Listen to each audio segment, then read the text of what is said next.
boy, 6 o'clock at the MJ Morning Show. Got to mark this down. Yeah, last night or early evening, Fester, was the Halloween candy pilgrimage. I don't know if you've done that yet, Roxanne, but we did the Halloween candy pilgrimage. I got a couple of Halloween candy stories that have been kind of popping up, and I've saved them, and I thought maybe today would be a great day for that.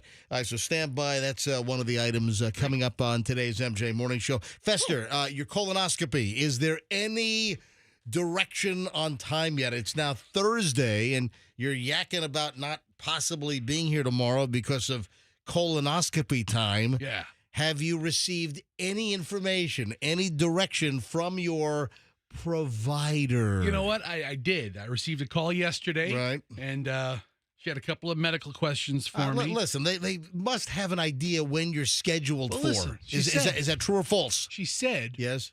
one of our nurses heard you talking about it on the radio and how you prefer an appointment after 10:30 or so. Right. And I was like, you know what? That would be great.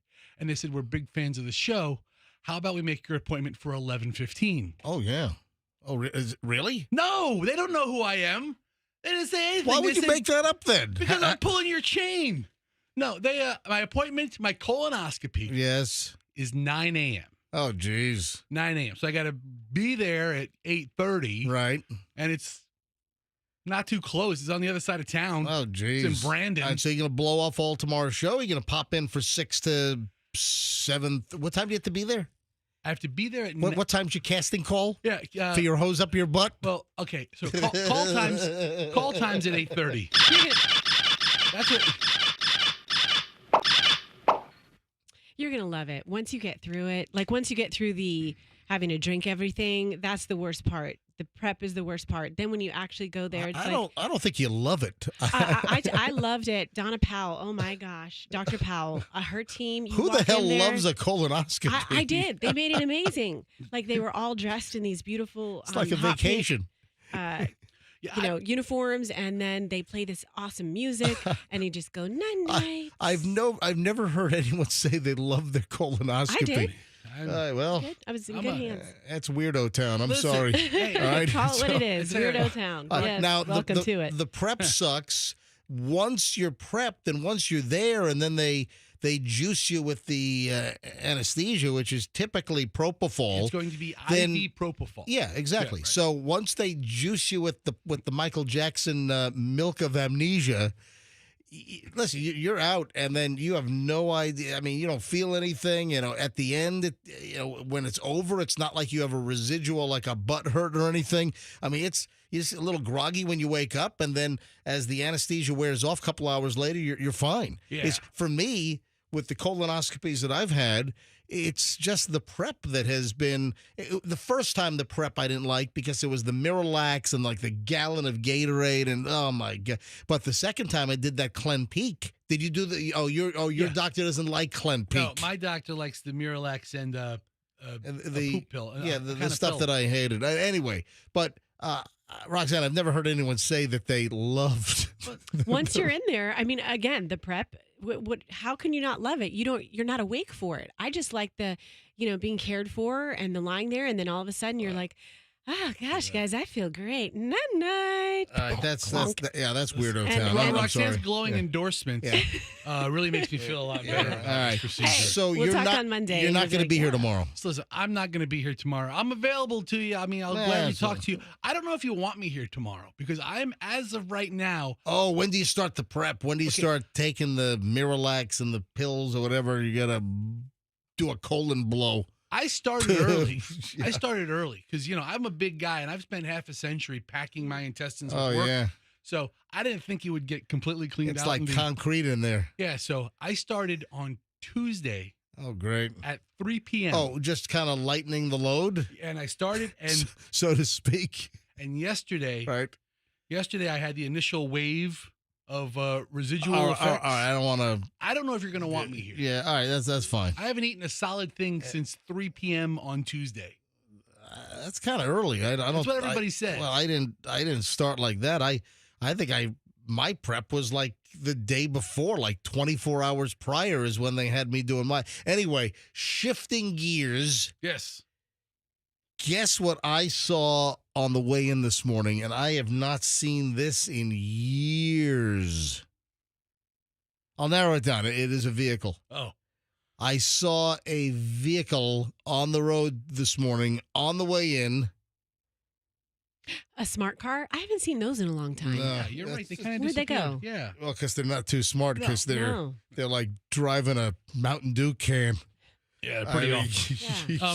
Where'd they go? Did you see a VW Bug? No, you know what? No. Track. No, I've seen those occasionally. I've seen those actually more than this. Let me give you a hint. Guy.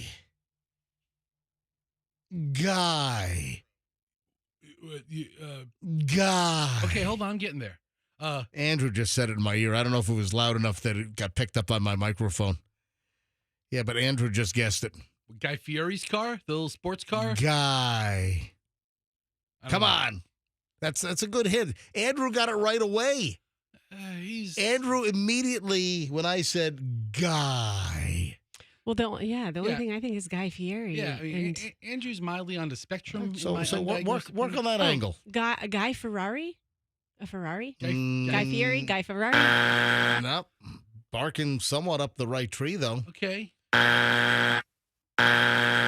A vehicle you haven't seen. Come on, Oh, Guy. so it's Italian car. You said Guy Ferrari. I never said it was an Italian car. Yeah, I just guessed I Ferrari. said you're barking up the right tree. Is but it the car that the guy uses on diners, drive-ins, and dives? No. Okay, is it a sports car of some kind? Sort of in the genre. Come on. Well, it's a sports car. It's not Fiat. No. Ferrari. Fix it again, Tony. You saw something. Hold on, you already said Ferrari. I know, but I just said it differently now. You saw Ferrari. something. Oh, come on. What car did I see? Something with the. I saw Pontiac. Firebird. No. Fiero. Yes. I saw. That's random. I saw a Pontiac Fiero. Your car was Guy Fiero? Well, Guy Fieri. It's, Fieri, Fiero. Guy, and you got to say Guy's name the right way. It's not Guy Fiero. You got to go Guy Fieri. No, you it gets all in the middle of his name. Yeah, I saw he'd be less successful if people pronounce his name. I saw a Pontiac Fiero. I haven't seen a Pontiac Fiero in forever. Dude. I didn't even know there were any still registered on the road in the entire United States of America. I have a friend in Michigan who is a Fiero freak. A Fiero freak fiend? He will travel the country looking for parts. Really? He's always looking to buy one and get his hands on one. Wasn't that like an awful car? Didn't it have an awful reputation, the Pontiac Fiero? It was like mid-engine. It was...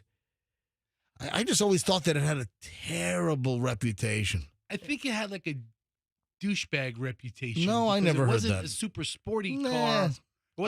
So like a wannabe? Yeah. I mean, who drives a Fiero? But the Pontiac Fiero, if I were to guess, was probably made from... Look this up, but if I were to guess, and before Fester brings up, I think the Fiero was made from 82 to 87. That would be my guess. Ooh, close. What years? 84 to 88. Oh, wow. All right, I was pretty close. All right, 84 to 88, so it was only 4 model years. Yeah, the Pontiac Fiero. That's what the Guy Fieri. I've seen people that threaten to murder me when I do the whole Guy Fieri thing. I literally want to quit the show. I don't. Worst thing you do. I don't hate it. I want to do it too. All right, 6:09. Two of you are a match made in heaven. 6:09 at the MJ Morning Show. Just getting rolling on a Thursday. Let's do some traffic, and we're back in just moments.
It's the MJ Morning Show at 6:21, and now I got a particular item, and the first thing that comes to my mind is yar. Now, it's piratey. Well, it is very piratey, but it's not necessarily exclusive to pirates, but of the similar mode of transportation. Guess which old disease? This is disease talk on the MJ Morning Show here on Q105. Guess which old, I don't know if it's ancient, but well, maybe so. What disease is making a comeback? Scurvy. That is correct. Yes, you are correct. We do not have enough vitamin C in our lives? Scurvy is an old maritime disease that can be cured by just ingesting vitamin C. Eat an orange. In fact, did you know that British sailors back in the day used to carry limes on their ship?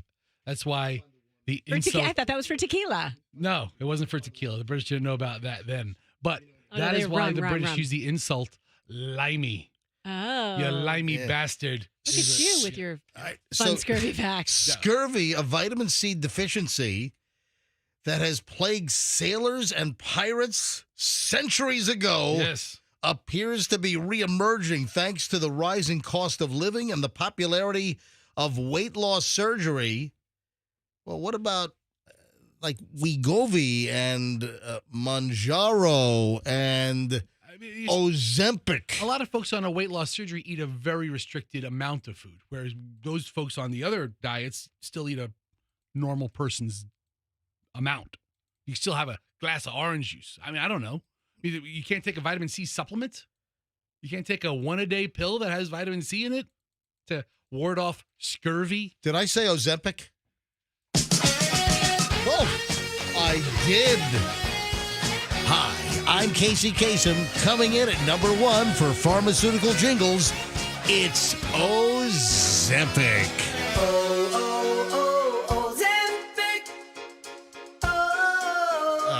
I have another listener that threatens my life every time I play that jingle. Seriously.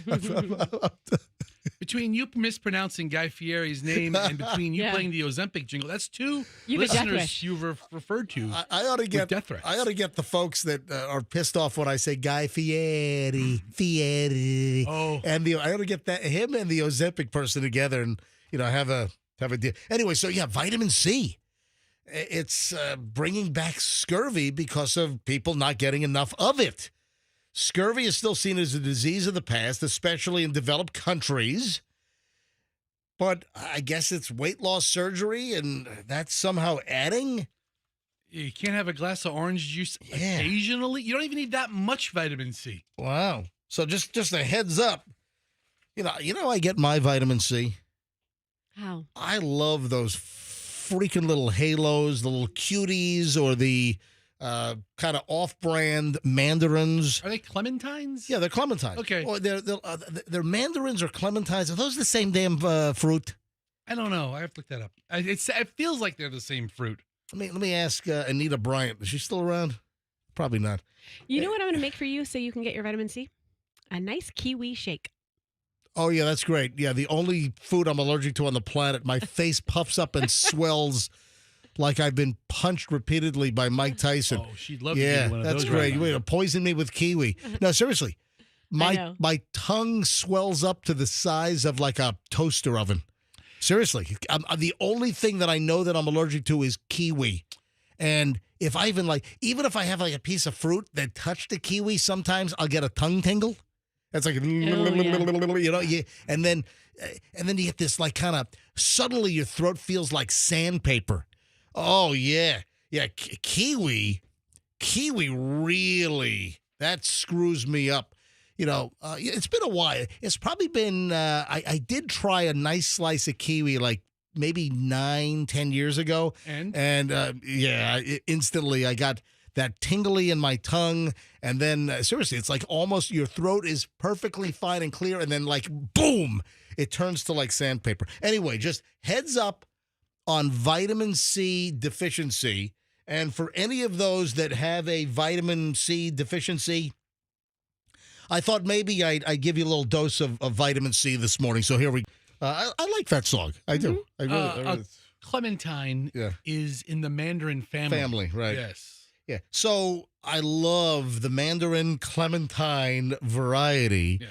for me, but they sometimes vary. So you'll get like a totally sweet Mandarin. Then sometimes you'll get one that tastes like nothing. Okay, Yeah, like so- dry and shriveled almost. Yeah, or, well, not really. No, sometimes I get ones that appear to be in good cosmetic shape, good like fruit shape, but you'll eat it and then it tastes like nothing, like Water. like Knox's unflavored gelatin. Yeah. It just, Oh, wow. yeah, So a Clementine is a sweeter version of the Mandarin. gotcha. But sometimes you get a great one. Yeah, sometimes you get a lousy one within the bag. Sometimes the whole bag sucks.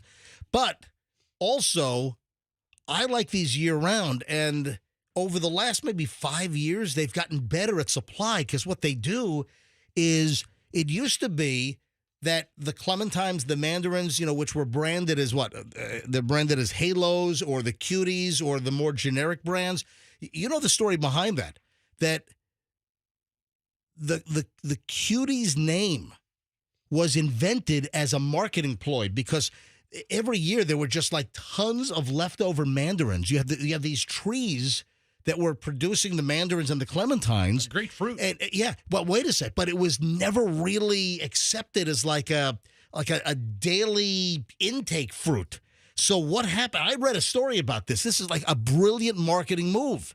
So instead of just trying to sell mandarins and clementines at the supermarket, this grower consortium out in California, Sun Pacific. yeah, they came up with the name Cuties as a marketing ploy, and then the whole damn thing exploded, and it's become like a go-to snack fruit. And they went from like a very low amount of sales to like freaking massive. So once this growers consortium in California, once they came up with the name Cuties as a marketing gimmick, then you had another group. They came up with Halos, and then other names have followed. And these days it's not just California. And I've always loved these things. And you'd have to wait until the season for California to roll around. But then they got smart. So the distributors, they started bringing in the fruit from South America. So that's why you'll get Argentinian and Chilean. And of course, they're below the equator. So their their growing season is opposite ours. So essentially you can end up with these. There's a little bit of a lull that does happen. But you almost can get these things year round. So I bet you didn't know that about the name Cuties. Did not know that. Look at that. Look at the crap look at the useless BS you learned from the MJ Morning Show. All this because of a reemergence of scurvy. Exactly. Yes. And vitamin C and that lovely song. You don't like the version where the students are all speaking and getting emotional at the beginning of the song? I don't know that I want to listen to high schoolers talk about anything, but here you hear, if I didn't have my friends, I don't know what I would do. Really? The funny thing about all your friends in high school, 98% of them you'll never really bond with or talk to again after graduation. All right, 6:32 at the MJ Morning Show. Hey, I've got a superb pile of morons in the news. We'll get to it next here on the MJ Morning Show on 104.7 FM. It is Q105. If you're...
Pile of morons today.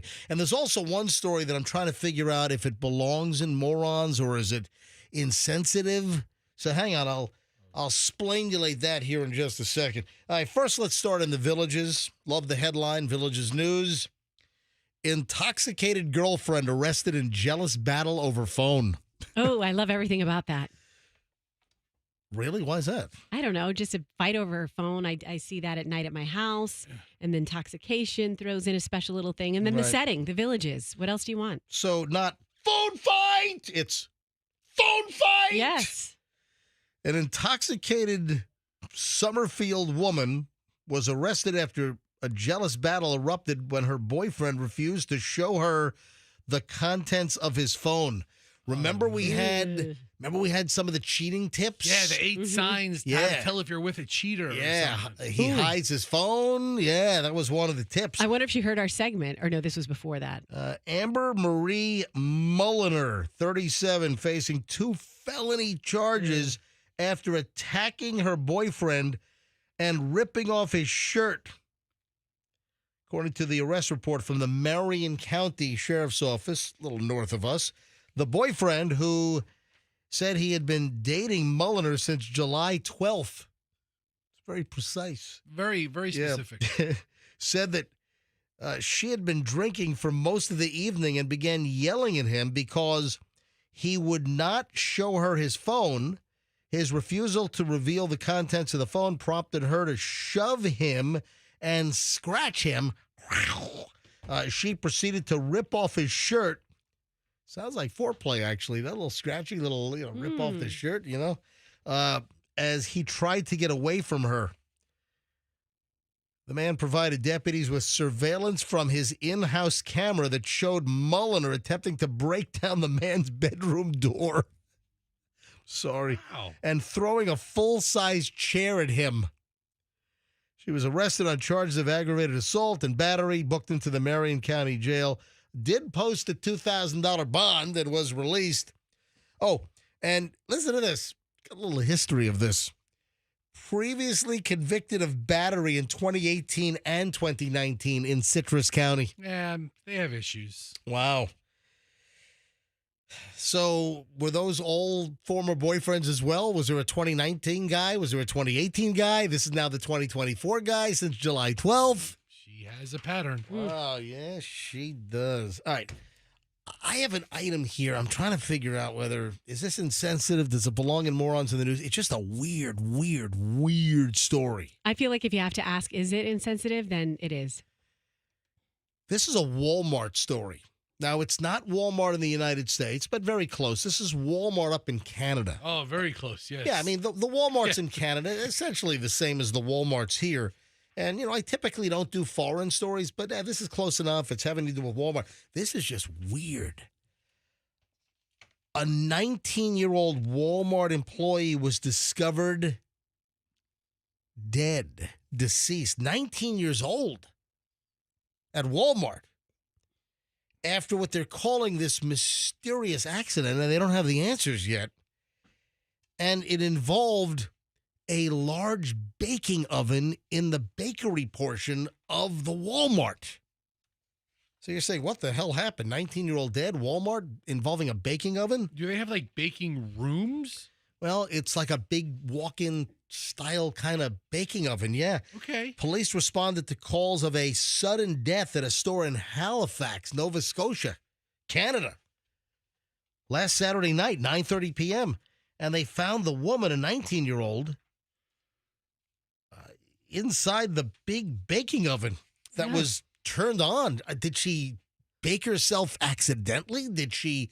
I mean, talk about a horrendous way to go. My God, you get baked in a freaking oven? Did the door close behind her? Was it on a timer to where it activated exactly at top of the hour or something? And she was just stuck in there? Wow. Did nobody hear her? Walmart Canada has not commented on the story at all. Right off the bat, it sounds like a safety hazard. Yeah, the store's on Mumford Road. That's where Mumford and Sons come from. It is. Is it? Yes. Right, exactly. Yeah. That's why, because it's an old family name. So it's named after their great-grandfather. Mumford Mumford Sons, Road. Also known as the Pride of Halifax. Yeah, Mumford. They're really proud of Mumford their and success. Sons, the pride of Halifax. But I have no idea where the hell they're from. Are they even Canadian? The Mumford, Mumfords. I have a quote here from the Halifax police chief. Yeah. He said our top priority was to get her out of the oven. Out. Get her out in the boot. Get her out in the boot. Out in the boot. This is a terrible story. I mean, it's just a mystery. I saw this. I'm like, holy crap. They're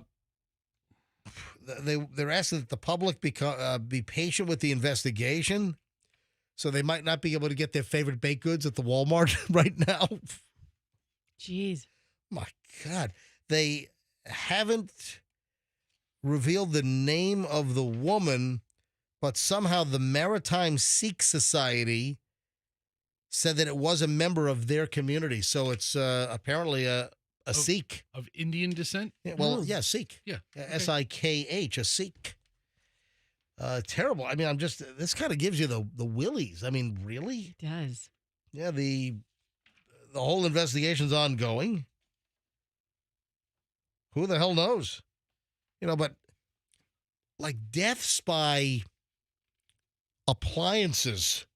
Yeah. Now, and this reminded me, Do you remember that some year, I think it was recent actually. I think it was like maybe within the last 2 years, you had an employee at a fast food restaurant. It was in Louisiana. I can't remember whether it was McDonald's, Burger King, but there was a fast food worker in Louisiana, and it's within the last couple of years, that got locked in a walk-in freezer. In a freezer, yeah. Mhm. Remember? Oh, Fester, New Iberia, Louisiana. Where was it? Oh, Arby's. It was an Arby's. Oh, no. Yeah, it was at an Arby's location. I'll tell you what they had plenty of. The meats. What did they have plenty of? We have the meats. Yeah, Yeah, hang on. sounds just like it. I've got It's that. good. I've got that sound Works. effect here somewhere. I'm the third string voiceover guy for Arby's. Hang on. First two get sick, they call me in. Ugh. Where the hell's my Arby's sound effect? Arby's. Yeah, hang on. I had that over here somewhere. Now I can't find the damn thing. Hey, where's my? Hey, Andrew, what happened to my Arby's sound effect? Oh, here it is. I got it. It's right here. We go. Arby's, we have the meats. Yeah. So those freezers, when you close them, they have a locking handle to keep the seal around the. No, but there's supposed to be an emergency release from the inside. Emergency releases are remember only remember the Brady Bunch episode where they were at Sam's butcher shop and they got stuck in the meat locker because the handle broke. But those walk-ins, they have a way to get out. If the door closes with that locking handle, there is supposed to be a way to get out from the inside, unless there's some kind of a breakdown in the mechanism. That's terrible. Awful. What else do I have? You know what? I didn't get to this yesterday. What is it? I teased this yesterday, but I never got to it yesterday. The spaghetti felony. Oh, yeah. Yeah, this is a local story. Let's bring it right back home here. Let's bring it to lovely. Where are a lot of weird stories happening locally lately? I mean, I feel bad to say Come on. Largo. Yeah, that's correct. Exactly right. Yeah, this is a Largo. We got a Largo dude who was arrested, charged with spaghetti a la attack. All right. Oh, man. Police said that Marquel Royal, 40, and his wife were arguing. This is Sunday night, earlier this week, about his apparent alcohol issue when things turned a little violent. Yeah, Royal, who cops say appeared to be intoxicated, became irate and threw his bowl of spaghetti at his wife. They've been married 9 years. The noodles hit the 44-year-old woman on the front of her body and on her stomach. The Largo police showed up. Officers found the victim covered with spaghetti sauce. Okay. That's just a pasta night at my house. About to say, I mean, gotta be honest. I mean, tossing some spaghetti around is foreplay at my place. I mean, I don't know what's going on at the Royals. I'm just talking about my slovenly eating habits. Oh, no. And spaghetti all over my face and the sauce all over whatever I'm wearing is covered. They're getting into a fight over the fact that he might be an alcoholic. So he has a drinking issue, allegedly, Ugh. and they're eating spaghetti, and they get into a fight, and he hurls a bowl of spaghetti at her. Yeah, so the Largo cop showed up, and she's covered in spaghetti sauce. Yeah, he has a pretty lengthy criminal history. A 2018 conviction for battering his wife, with whom he has 3 children. He was charged with an enhanced felony battery count. His bond set at $15,000. And last I saw, he was still locked up in the Pinellas County Jail. Judge ordered no contact with the wife. Yeah, this dude, Royal's rap sheet goes back 20 years.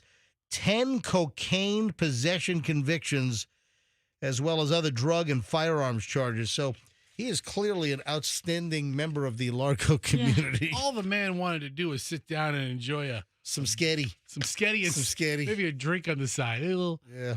you know, ironically, the first thing they served for dinner at the Pinellas County Jail when he got booked, Was what? spaghetti. Yeah. Okay. Hey, you know what? And, he's really kind of ticked off because, the spaghetti warehouse in Ybor is no longer there. That was a good Oh, place. that was Yeah. a good place. Yeah, Yeah. an old school vibe. I was there a couple of times. Yeah. Yeah. Have we done other spaghetti in the face stories? I feel like we have.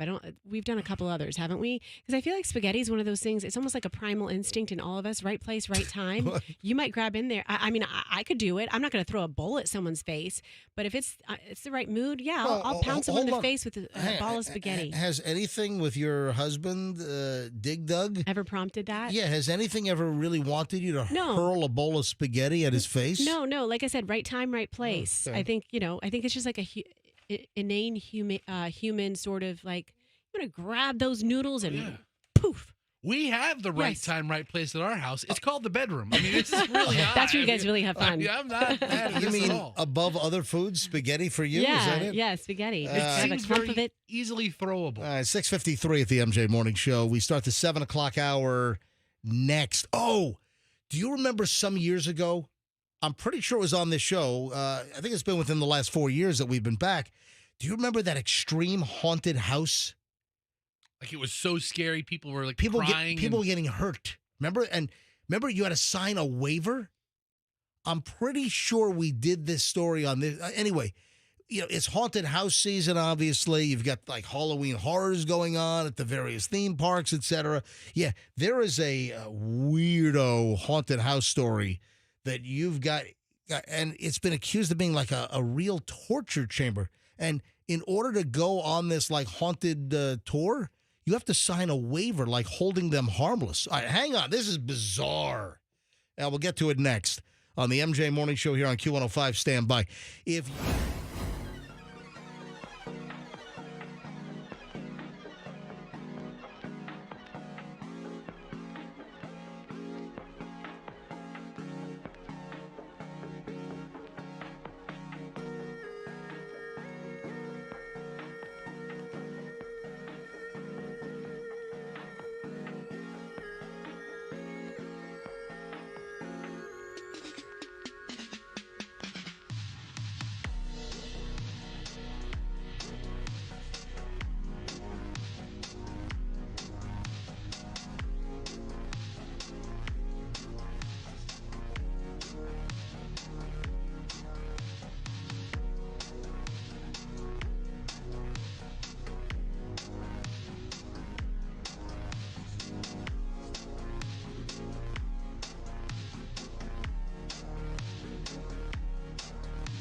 7:01 at the MJ Morning Show. The 7 o'clock hour is here, which includes. Fester, you just pick your nose? What are you, Aaron Rodgers Yeah, over right, there? yeah. I just The watched new Fester. AR. You just jammed your. All right, you did not complete what Aaron Rodgers is accused of. By the way, did you see that he denied that? He denied it, but he's like, yeah, it is a pretty incriminating piece of video, isn't it? He was on some podcast. And if you don't know the deal, it's really kind of gross. Aaron Rodgers, the Jets quarterback, and they're having a booger of a season, aren't they? Yeah. There. So he was captured on the sideline by an NBC camera.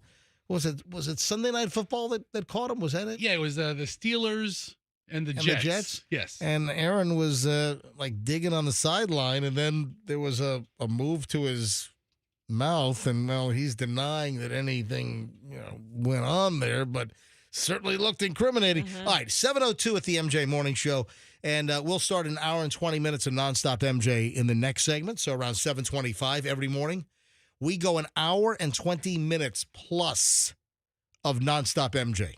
No one else does that in this entire market. It's content, baby. All right, the haunted house story, and of course we're in the season. Chloe, with a friend, they went to the Halloween. What do they call Halloween Horror Nights? That's at Universal Studios. Yes, yeah. So Chloe and a friend, a couple of weekends ago, before. Well, you know what? It was in between hurricane activity. It was in between Helene, that mess, and then Milton. Chloe went with a friend and had a great time at Halloween Horror Nights. Also, they do something at Busch Gardens, right? Hollow Scream. That's right, Hollow Scream at Busch Gardens. So, and then at Disney at the Magic Kingdom. They had the not so scary Halloween. No. They've got Possessed Dumbo, and they scare the living out of 3-year-olds. Kid, Yeah. Dumbo just starts stomping down Main Street, crushing people. And puking slime on the kids and everything. All right, so we talked about this. I'm trying to remember. I'm pretty sure this came up on this show over the last 4 years because, we've been back now for a little over 4 years here on 104.7 FM, Q105. Do you remember the Extreme Haunted House in Tennessee? Oh, is that where it was located? Yeah. This is the one with the waivers. You have to sign a waiver that you will hold them harmless and you won't sue them if you get hurt. Will they hold you harmless if you pee in their haunted house because you lose your bladder control because you're so scared? But what this haunted house has been accused of is being a torture chamber in disguise, like this horrific, this sadistic torture chamber. All right, listen to this from the Post. A Tennessee haunted house dubbed a torture chamber under disguise is still operating, despite the owner being probed for traumatizing visitors and calls for the sadistic experience to be permanently axed. McCamey Manor, the controversial house of horrors in Summertown, about 70 miles southwest of Nashville, has for years been dogged by complaints of violence and inhumane treatment against participants who at one point were forced to sign a 40-page waiver just to enter. A 40-page hold harmless waiver if something happened to you. Some participants said they were waterboarded, tased, whipped, taunted with real spiders, trapped in boxes during their no-escape nightmare. The Twisted Attractions waiver indicated that tooth-pulling and finger-breaking or head-shaving might also be endured. Wait a minute. You go to a haunted house and they, what, pull out your teeth with rusty pliers? What the? I mean, Jeez. if you want a haunted house, this is it. I mean, this is as advertised. Oh, my God. That is unbelievable. We're known for no quitting and no safe word, boasted the owner, Russ McCamey, who's been running the haunted house in Summertown since 2017. Oh, there was a recent Hulu documentary, apparently. Wow, so I guess you can go on Hulu and search for this thing. I missed it. I'll have to go back and check it out. Either you actually complete the tour, which is not going to happen, or you mentally or physically are at such a breaking point that it's not safe for you to continue, and I need to take you out. What? All right. Wow. So this extreme experience, people are signing up for this. I mean, people are loving this. Oh and my then there's another God. segment of society that it's a torture chamber. Nope. Have they killed anybody? Has anybody lost a finger? Has anybody walked out with 9? I don't see anything to that effect. Yeah. That, like somebody's like finger's been ripped out of their hand, or that they've been murdered during the tour. Maybe they've had some psychological scarring, but again, like Fester's point, they asked to do this. Yeah, a haunted house is to a participate. psychological experience. All right, so here's the deal. After years of like having on and off backlash, according to the story, the owner are back in the news because of this Hulu documentary, Monster Inside, America's Most Extreme Haunted House. And that started streaming, I guess, last year. I was not aware of this. But it's been described as a virtual torture chamber. Apparently, it's a. I wonder if anyone listening has been to this thing. In Tennessee. Yeah. I wonder if anyone listening right now has been to Tennessee, to this haunted house. Or wants to go. Yeah, or you know what? I would grab some phone calls here. So, with a couple of questions. Have you been or would you go if you have to sign a waiver holding them harmless that you might get really traumatized and hurt? Want to weigh in? Want to comment? Or if anyone has been there, or if you've known anyone that's been there, or if you've seen the Hulu documentary. I mean, this is haunted house season here, folks. This is prime time. It's very spooky. Yeah, all right. 800-99. What are you, the account from Sesame Street? 1-800-990-1047. I'm terrified, but that does sound very much like it. That's good. 800-990-1047. So a couple of questions. Have you been to this? Have you known anyone who's been to this horrific Tennessee haunted house? Or would you go? Does this intrigue you? Oh, my God. I mean, you look at the pictures from this thing. I mean, it looks like everybody's kind of in on it. I mean, they put a GoPro on your head. I mean, you know, you go for a haunted experience and you get it, and people are freaking out.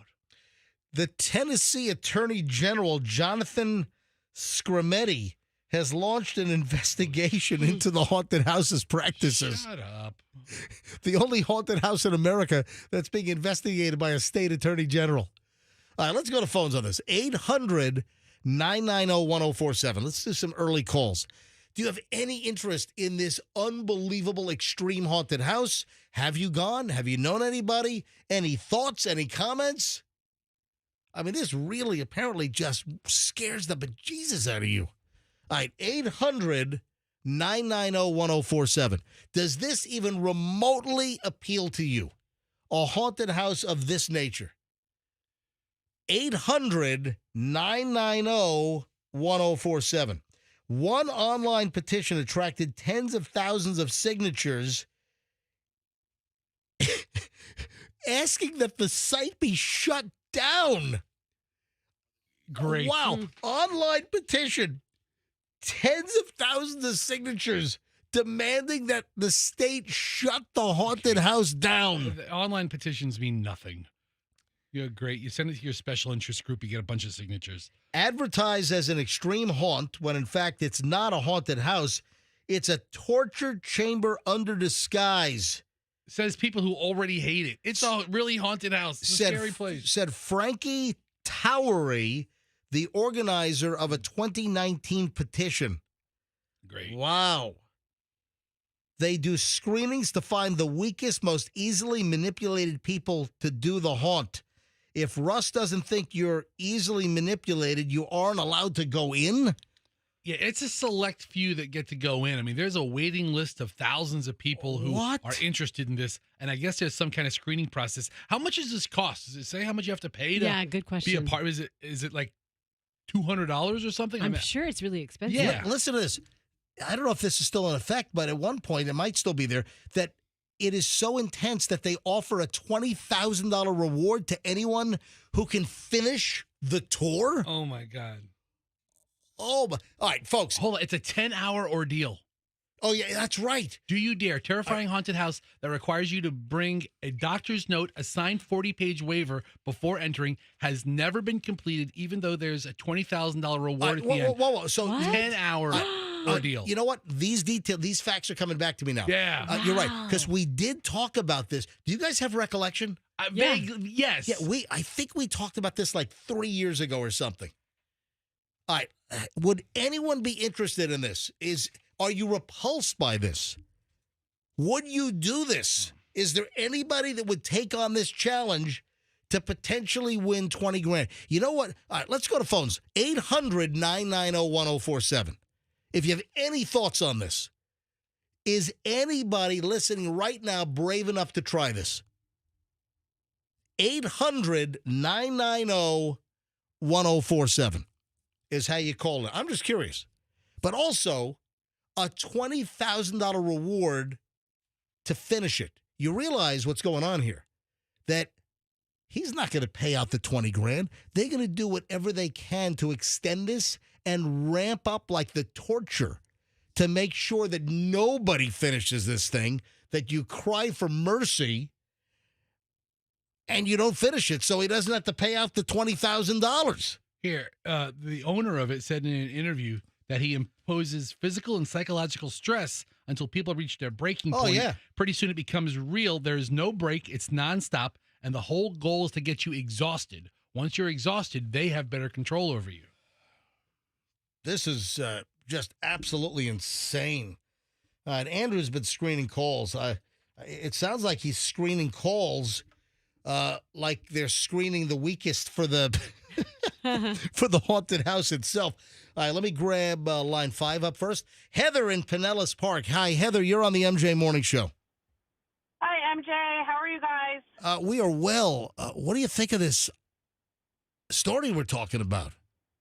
It's crazy. I actually follow a guy on YouTube that's that chapter, and he just recently did an episode about this guy, and it's more of a torture house than it is a haunted house. Yeah, exactly. So that's the complaint. And he, like, no one ever makes it because they always change the rules. Yeah, so that's what I was suggesting, is that they will do whatever they can to break people so they never have to pay out the $20,000 Yep. Because they can decide on when it's over. And they just, Correct. exactly. Hey, Heather, thanks for the call. I appreciate it. Thanks, MJ. Love you guys. Love you too. Josh in Clearwater. Josh, hi, MJ Morning Show. You're up. Hey, MJ. Hey. Yeah, so I had a group of friends a few years ago, and they were all pretty hardcore, and they were trying to do these things. One of them actually got in, and he found the little loophole. And like what you were saying a moment ago, like they'll do anything to ramp it up. Because what would you not do to save $20,000, right? Yep. Well, this guy, he got far enough into it, and what they did was they pulled the plug, and they came up with this medical excuse. They were like, "Oh, well, we can't go any further because anymore, and you might have a heart attack, so we got to stop." So that's the coverall. They just pull the plug that way, and they'll do it under the guise of helping you. yeah, that's their out. So another method to not pay out the $20,000. Yep, that easy. Wow. That easy. See, It's probably somewhere in the 40 pages you signed Yeah. that you don't read. we're getting great phone calls on this now. Thank you, Josh. So Dallas and Tampa. I wonder if there's a guy named Tampa calling a radio station in Dallas. Yeah, probably, What do you think? Calling Hey, King Craddock. Dallas, you're on the MJ Morning Show. Hi, Dallas. Hi, everybody. So McKinney Manor, there's been a lot of speculation and things that are going on. Yep. So I think it was in 2022, 2023, all the original scare actors and torture people actually ended up quitting because they were like treated really badly and couldn't deal with all the things like that. And then his fiance, who was actually funding the manor for him, ended up leaving him. So then he had to end up getting a barn out in some place and ended up working there. But this is all technically in like this guy's backyard. Wow. All right. Thank you, buddy. I appreciate it. No problem. A lot of people have information on I this. want to see this Hulu documentary now. Yeah. One more call. Pete in Safety Harbor. No safety about this thing. Go ahead, Pete. Hey, how's it going? Hey. Yeah, I'd do it. I'd love to be flown out there and give this a try. That's for sure. So you would No do it. fear. I mean, this is some pretty gruesome stuff. I'm seeing some Yeah. videos of what they do in this house, and Yeah. I mean, he has somebody with pliers on your teeth Oh, threatening yeah. to pull. I don't know that they actually pull teeth. Well, but the waiver says that they might do it. Thank you, Pete. All right, so the documentary on this is on Hulu, and it's called Monster Inside, America's Most Extreme Haunted House. Wow. All right, when we get back, we start an hour and 20 minutes of nonstop MJ. Yeah, we were on the candy prowl last night, and I always get into a fight with Michelle. About what? We did the Halloween candy purchasing at Walmart last night, and it's always a thing. It's always a situation. I'll explain. And then she's got like a short-term memory when it comes to like the last year's Halloween, and well, I'll explain coming up in just a bit. And that's just one item coming up in minutes. Also, I think we are going to be out of town this weekend, and I was looking for a restaurant for Michelle and I to dine at, Yeah. and you're not going to believe one of the reviews we found. Oh, good. Let's read it. Oh, my God. All right, hang on. Also, the middle-class women who are tripping balls. I'm excited about this. Yeah, we're going to talk about this at 7:45. Anyway, that is just a couple of things. I've got 30 other items that are coming up, like a big old all-you-can-eat buffet. An hour and 20 minutes of nonstop MJ next. Hey, speaking about eating.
More than that. Hey, little tip for you with all of the horrific hurricane activity we had and all of the FEMA claims. FEMA is reminding people to pick up your phone if you see a number you don't recognize. Oh, my God. I was talking to somebody yesterday who contacted FEMA, and then FEMA said, we've tried to reach you 3 times. Right. And one time it was a text message that, according to the people we're talking to, said it looked like it was written by somebody who did not know the English language well. It looked like a spam text, so they ignored it. And then they saw a couple of numbers, and they said FEMA did not leave a message or a callback opportunity or anything like that. Because you see, we all get these spam calls, where these area codes we don't recognize. If I don't recognize the area code, I'm certainly not picking it up. Yeah, so my provider is Verizon, and they've done a better job in detecting spam, and I'll get like the red screen when my phone rings and it's like a number that's not in my address book or don't recognize it. So sometimes calls will come in and it'll be a red screen and it'll say spam call. Really? Yeah, so they've identified those. That's through Verizon, but there are still some that do get through, and I had one that got through and I didn't answer it, but it went to voicemail. It's like, hey, we've noticed that your Google business listing is not maximized, and give me your address. Let me run you over with my car. All right. So but when FEMA calls back, they don't have 813 numbers or 727 numbers or 863 numbers or 904 numbers. If you've applied for FEMA disaster assistance relief, you could get a phone call from a number you totally don't recognize. So if you've applied, they're saying pick up the phone if you don't recognize the number, because it could be a FEMA specialist that's calling you. So that is, I think, an important public service announcement here on the MJ Morning Show on Q104.7. It really is because, and like I said, 104.7, but it really is because a lot of people don't. I mean, I never answer a number if I don't know who it is. Did I tell you I'm changing the name of the station? I think you should. I can't Yeah. tell you. I was at my physical therapist the other day, and I was like, "Oh yeah, we're on Q105," and they were like, "Okay, 105 point, 3." They immediately think that it is because it sounds like it should be a 105 point They something. think it's the Dove. Yeah. And listen, the Dove, which is actually a 105, that is the dullest, most boring radio station that I've ever heard in my life. I mean, maybe if you were about to die. Yeah. But then even then, I'd want to listen to You know us. what? It ought to, instead of being called the Dove, it ought to be called the Funeral Home. Yes, the dud. Yeah. No, but seriously, we're Q105, and it's been that way since the 1970s. But, our actual digital address on your FM dial is 104.7 FM. So I've suggested this since I got here that, time to update. Let's just call ourselves Q104.7 because that just gives, then there's no confusion with us being Q105 and then the other 105, which plays similar music. It just. Did you put it in the suggestion box? Have you seen the suggestion box we have here? Yes. Yeah. Put it in there. Right? Let's write it down. I suggested they bring Froggy back. Did you write that and put that in the box? Yeah. Did it go anywhere? Did it have legs? Haven't heard a word. I want to steal the suggestion box and see what people suggest. Yeah. I'll put it back. But just start fishing things out. Oh, I see what they. Just get a coat hanger with a piece of gum at the Just end, and curious. just start sticking stuff in there and pulling the suggestions out. All right, 7:30 at the MJ Morning Show. So pick up your phone if you applied for FEMA because they could be calling you and you don't recognize it. All right, now That's good info. this is gross. Oh no. Ooh. The shocking number of people that do not wash their hands after using the bathroom and then also will even go on to handle food or prepare food. Ugh. Yeah, there's a global study on it. It's really, really nasty. The recent survey, they surveyed like 1,229 people. Worldwide, that's the global study. 1,200 people around the world. Hang on, but this is a nightmare from a hygiene standpoint. And in this particular study, so once you go over, I think it's like 1,033. I think that's the number they shoot for, like Gallup polling. And so you want to get over 1,000. And I want to say that I've always heard the magic numbers like 1,033 to participate to get, close to some statistical accuracy in a survey. But they found that nearly 20% of people surveyed do not wash their hands after they use the bathroom. How many? 19%, so nearly 20%. That's pretty nasty. Wow. So I know we've all seen them, here, right? Have you guys seen some non-hand washers in your restroom before? Oh, yeah. I haven't really in the girls' in the women's bathroom. However, I I've feel like seen you guys have talked about it. But I have to tell you a story. Years ago, when I was an accountant, I was working on a client in Denver, and there was this woman there, and she was like a badass CFO. And, being a little baby accountant, I looked up Like to a her. dragon lady? Yeah, she was just super cool, super bright, had the world by the you-know-what. And No, but I don't know what. What does she I, have the world I don't by? know what. I just, what. So what happened? I don't know. You don't know what. I don't know. I don't. So I was in the bathroom one time, and then she came into the restroom, and she didn't wash her hands. Oof. You know what? But your opinion of her has forever changed. Yes. So, MJ, I remember the most egregious non-hand washing story. Maybe not the most egregious. The most famous non-hand washing story. Oh, is Ted Koppel? No. Who was it? No, you take that out of your mouth. Who?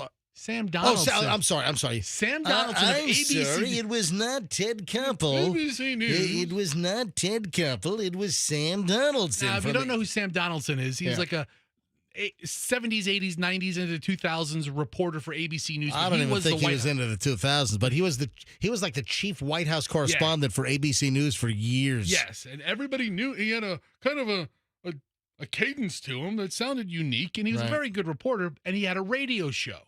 And he comes to our old radio station. I'm Sam Donaldson doing my radio show live from Tampa Bay. I just got out of the bathroom. That's right. And did not wash my hands. Yeah, this is when we were over on Gandy. Yeah. And Sam Donaldson was in town using our radio studio for I guess, his radio show, and he was spotted like doing a number 2, and then he just walks out and just walks right out of the bathroom. No, didn't even stop it. Didn't even like look in the mirror to adjust his toupee. It just Nothing. walk right out. And who was in the bathroom? Who saw that? That was like horrified, and then spread the word that Sam Donaldson just did and then walked out without washing his hands. I have a guess, but I'm not 100% sure. I think it was either Phil Azoon or Brian Fink. One of the two. I remember it's one of those. I think I might be completely wrong, but for some reason I think it was one of those two guys that shared the story with us. Anyway, wash your hands. Did you see that we had somebody literally go postal? You know, that term is like, it doesn't seem to be as prevalent. It seems like there was a time back in like the 80s and 90s, and you had a whole series Just workplace violence. and it was a lot of postal workers. And that's how it got the term going postal. I mean, it's not funny, but with like workplace violence or people just going absolutely ballistic, going bonkers and freaking out, flipping out, it happened at numerous like post offices or postal facility. Hang on. Fester's on Wikipedia. So going postal, the term has its own Wikipedia entry. All right. It says... Or it reads, going postal is an American English slang phrase referring to becoming extremely and uncontrollably angry, often to the point of violence, and usually in a workplace environment. The expression derives from a series of incidents from 1986 onward in which United States Postal Service workers, became violent. And they, shot some managers and fellow workers. Yeah, so that's how the term going postal became part of the lexicon. So that's going and then I don't think that's a term that like Gen Zers, they might hear it, but it doesn't have the same meaning as it does to us because they haven't seen it as much. Yeah, like if I called Chloe, I don't even know if she knows what going postal means. All right, so she knows what it means. She doesn't know where it came from. I don't even know if she knows. Hang on a minute. I don't even know if she knows what it means. Hang on. Let me call Chloe. Oh, you know what? She might be a worker early. Hang on. Let me check Life 360, see where the hell she is. She may be in the Uber. No, she's at home. Hello. Hey, what are you doing? I don't feel good this morning. Are you going to work? Not as of right now. What's the matter? Well, we're on the air, but are you all right? I'm fine. I just really don't feel good. I never wake up sick, and today I did.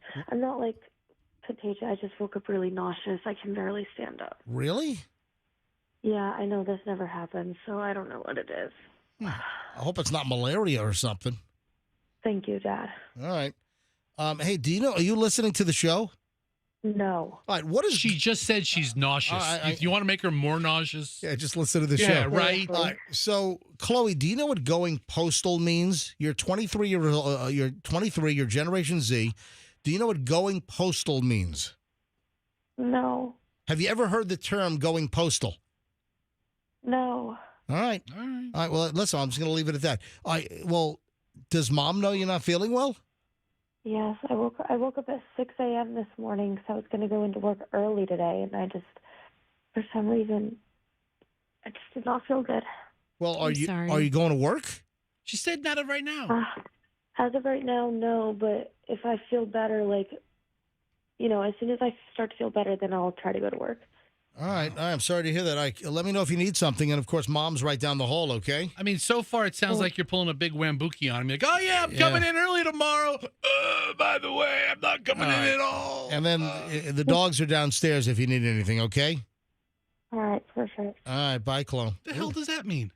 The dogs are downstairs in case you're going to need anything? What, are they going to bring up some medicine? Or they're comfort what, are they dogs. going to bring up a bottle all right? of water? It's an emotional support dog, all right? I got little vests on those little suckers downstairs. So the term going postal, you might enjoy this, and I bet you did not know this. Right. Do you know where it was first used? I do not. It was first used. Oh, but it's on the Wikipedia entry. I didn't know it? either Okay. until like a nanosecond ago. The earliest known written use of the phrase was on December 17th, 1993, in the American newspaper, the St. Petersburg Times. Oh, wow. Yeah. the St. Pete Times, which they now call the Tampa Bay Times, wow, the first known use was in the St. Pete Times, December 17th, 1993. Wow. And that became really, A term. part of the vocabulary quickly, going postal. I mean, Even when you see somebody who's acting a little nuts, Yeah. man, leave him alone. He's going postal right now. well, the reason why I'm bringing this up is because we had somebody going postal. 1, 2, 3, This is nuts. 7, What? 8. What are you, 9. oh, you're looking at all the going So, postal events? According to Wikipedia, they have documented 9 I- post office related. Well, postal worker. Well, guess what? They can add a new one, and it happened out in Fishhawk. Jeez. What happened? What the hell? Listen to this. The Hillsborough County Sheriff's Office is finally releasing a little more information. There was a deadly stabbing 2 days ago on Tuesday out in Fishhawk. The HCSO believes that the fatal stabbing was between a postal worker and a lawn care worker that got into a fight, and it led to a fatal stabbing. A fight broke out around 1 p.m. on Tuesday on Tanager Lake Road. Okay. Is that how you pronounce it? Tanager? I don't know. There's so many weird named streets out there. Tanager Lake Road. And it was something over parking. Okay. What the hell? I mean, was the lawn guy blocking the postal box? It sounds like maybe mailbox? sounds like maybe the lawn guy was parked in a way that the postal worker couldn't get to the mailbox. So HCSO says the lawn care worker, a 29-year-old by the name of Jacob Whitaker, 29-year-old Jacob Whitaker, was apparently stabbed and had severe upper body trauma. And he was pronounced dead at the scene. So That's awful. as of yesterday, the sheriff's office said no charges filed yet. The investigation is ongoing. But how freaking bizarre was this? 5600 block of Tanager Lake Road out in Fishhawk in Hillsborough. It looks like Argument over parking of, I would imagine it was the lawn care vehicle was parked in a way that pissed off the postal guy. And now we've got a postal worker that allegedly has gone postal Yeah. I mean, and stabbed the guy. what was possibly said beforehand to set anybody off to do something like Yeah. this? What was the I don't impetus? know. I mean, I have no facts to back any of this up, but I could picture the mailbox being blocked. Yeah. The mailman saying, "Hey, can you move your vehicle?" Or, "Hey, you shouldn't park there." I could picture somebody saying something, "Hey, mailman, how about you do this?" And then how about you? I could picture a fight starting. Go first class Yeah. yourself. Yeah. I could That's a good way to picture- put it. I could see how an altercation. Go first class yourself. Yeah, and then, I mean, I don't know if somebody made a threat, and then the mailman felt that this was the only response. That's awful. I Yeah. did not mean for this to be a segue, but it kind of works out. We're gonna talk about airplanes now. No, Oh, okay, good. another stabbing, dude. Okay, good. When you said first class, I'm like, oh no, here comes an airplane rant.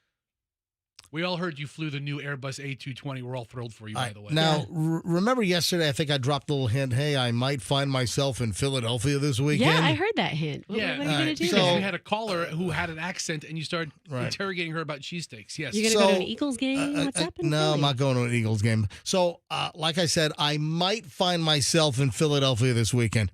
So I was looking for potential restaurants for Saturday night in the Philadelphia area.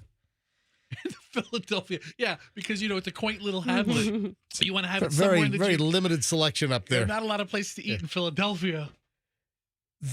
There is so we're looking for places, and we're looking at the list of where we're going to be in what area and what populates as some of the best restaurants up there. And there was a place that populated called Bar Luca up in Pennsylvania. Okay. All right, so type that in. Okay, so Bar Luca is in Conshohocken, Pennsylvania. Yeah, Okay. I got to say, Pennsylvania has some of the most unique sounding Yeah. suburbs Yeah. Yeah, they do. of any city in the Or country. little hamlets or villages Yeah. or. Yeah. So in Conshohocken, Pennsylvania, there's a place called Bar Luca. And Michelle found this. It's got a 4.6 on Google. Very respectable. Mm-hmm. 735 reviews. And what Michelle loves to do, and she's taught me to do this, is when you go to a Google review and you see always click on lowest. Yeah. Like click on lowest first, and then you can see the people that have given it a low score and why. So you go with the ugly, the bad, and the good. So- You go in that order instead of the good, the bad, the ugly. So Yes. Michelle finds a 1-star review from 8 months ago by James Patterson. I don't know if we're talking about the author James Patterson, but Michelle finds a 1-star review for Bar Luca in Conshohocken, Pennsylvania, if I'm pronouncing that properly. Would you like to hear the review? Yes. Okay. The chef... I'm sorry. I'm sorry. Here's the review.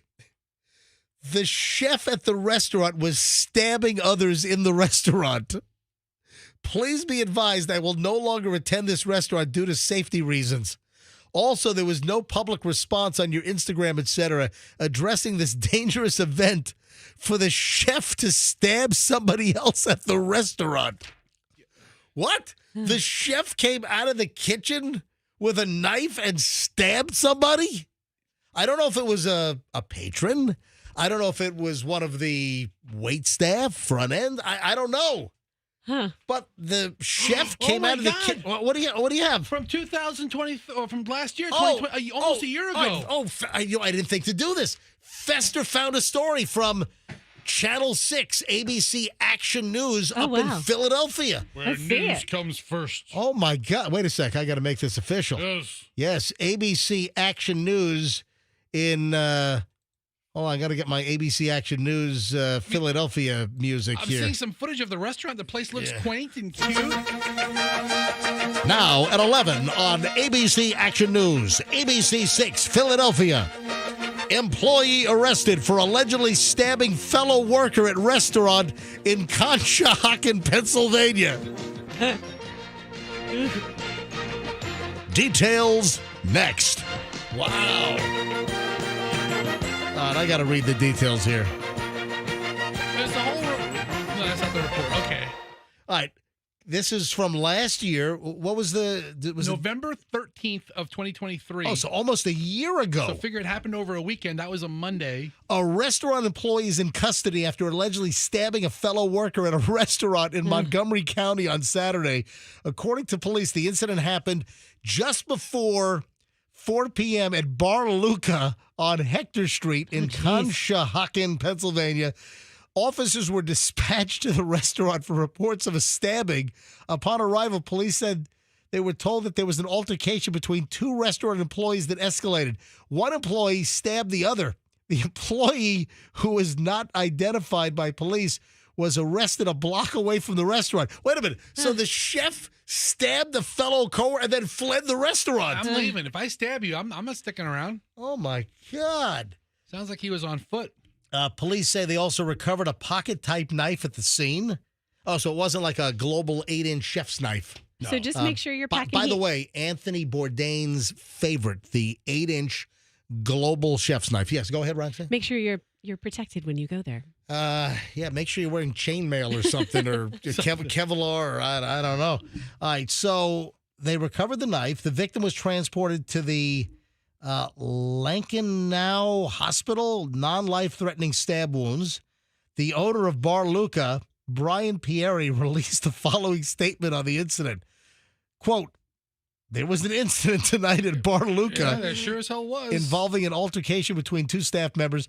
I want to thank our staff and the White Marsh Police for both being swift and incredible in handling the situation. Our remaining energy will be spent focusing on the staff member who was unfortunately involved unwillingly in the altercation. I'm very grateful for the incredible work by the WM Police Department and Chef Will and his team. Thank you to all who've reached out to be supportive. I That's don't like think the worst statement ever. I don't think that includes James Patterson, who left a 1-star review about the place getting all stabby on Google. So here's the Right. deal, MJ. Yeah. I wonder if James Patterson actually has been to this restaurant or he's just a troll Yeah. who gives restaurants or locations 1 stars after something terrible happens. Stabbed in the heart, and you're to blame. You give restaurants a bad name.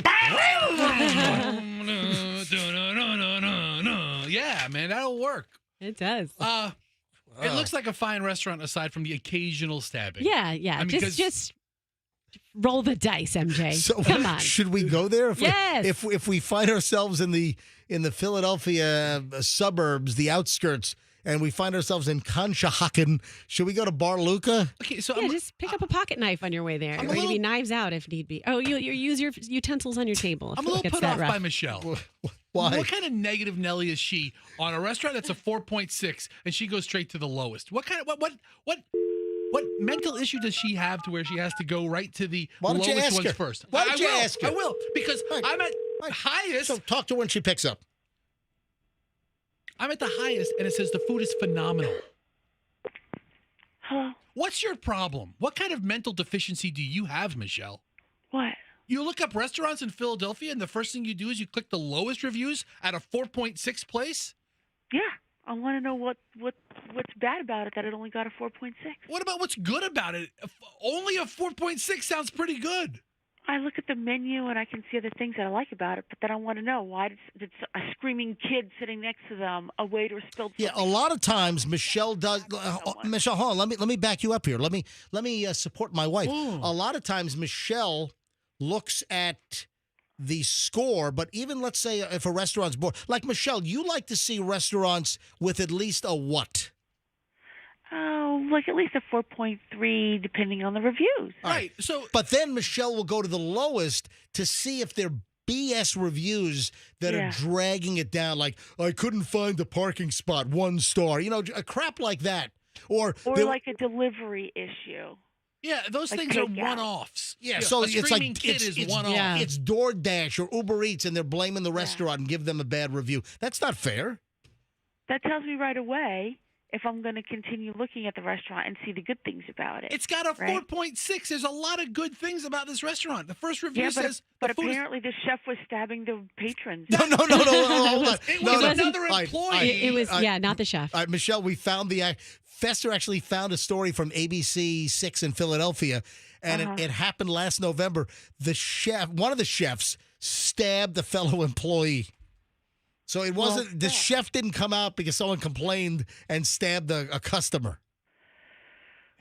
Still. It sounds fairly isolated, if you ask me. It was an isolated incident. People are getting stabbed there every weekend Oh, at Bar Luca. Yeah, it's not like The Menu. Remember that movie, Michelle? And you saw that Oh, too, yeah. MJ. Didn't you see that? Yeah. Yeah, it's not like that. Had a That's creepy. Very chaotic ending. Yes. A little Yes. bit. Here, I go to Newest. If I look at reviews, I always go to Newest because if somebody complained a year ago, that's invalid. They might have rectified Yeah, that. and if the food was great yeah. a year ago, that's still. By the way, you're getting I take that. Fester's getting rectified tomorrow morning with his colonoscopy. yeah, Yeah. Yeah. I do take that into consideration, the time.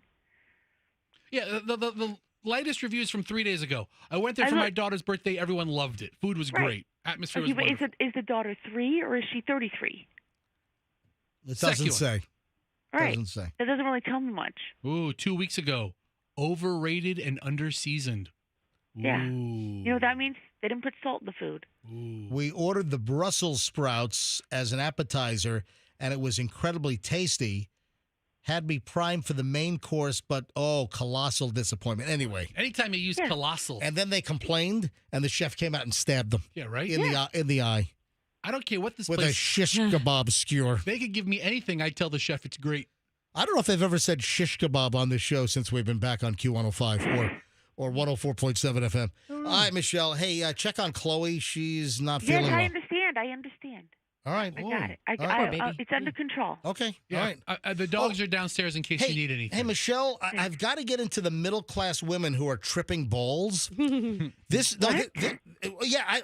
Michelle, I've got a story about middle class women who are tripping balls. And hang on, I'm This is a crazy story. But while I have you on here, and I don't want to have to call you again, we did the candy pilgrimage to Walmart yesterday, and it's All always right, goodbye. I'm not talking about no. this. I'll Listen, see you later. it's always I'll an see you at issue. the workout. Why Goodbye. why do we always get into a fight Goodbye. about? Why do we always get into a fight?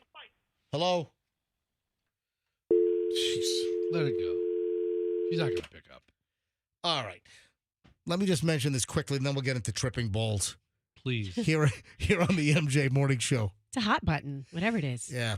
No, she overbuys the Halloween candy every single year. And you know what the problem is with that, right? It expires September of next year. We had a beer barrel sized plastic bucket, you know, with the rope handles? Yeah. Yeah. Like filled with candy. And last year, like half of it was left. And I had to just get it out of the house. Because if you have leftover buckets of Halloween candy in your house, you just find yourself grazing on it all You the do. time. You do. It becomes So- part of your life. You got to just get it out of the house. And then I try to tell her, Michelle, that's too much. You overbought last year, and we still had like half the candy left. No, it was all gone. I'm like, no, it wasn't. Am I going to have to like take like forensic documentation, photographic proof? So we got into a little argument at Walmart last night, and of course, you know, Halloween candy has gotten really expensive. Last year it was expensive. It's still expensive this year. In fact, hold on a minute. I think I saw a story or a report about the price of cocoa production. Yeah, here we go. Listen to this. Halloween, this is from ABC Action News, not Philadelphia, where stabbing comes first. This is from ABC Action News right here in Tampa Bay, home of Dennis Phillips. Halloween could taste different this year thanks to soaring cocoa prices.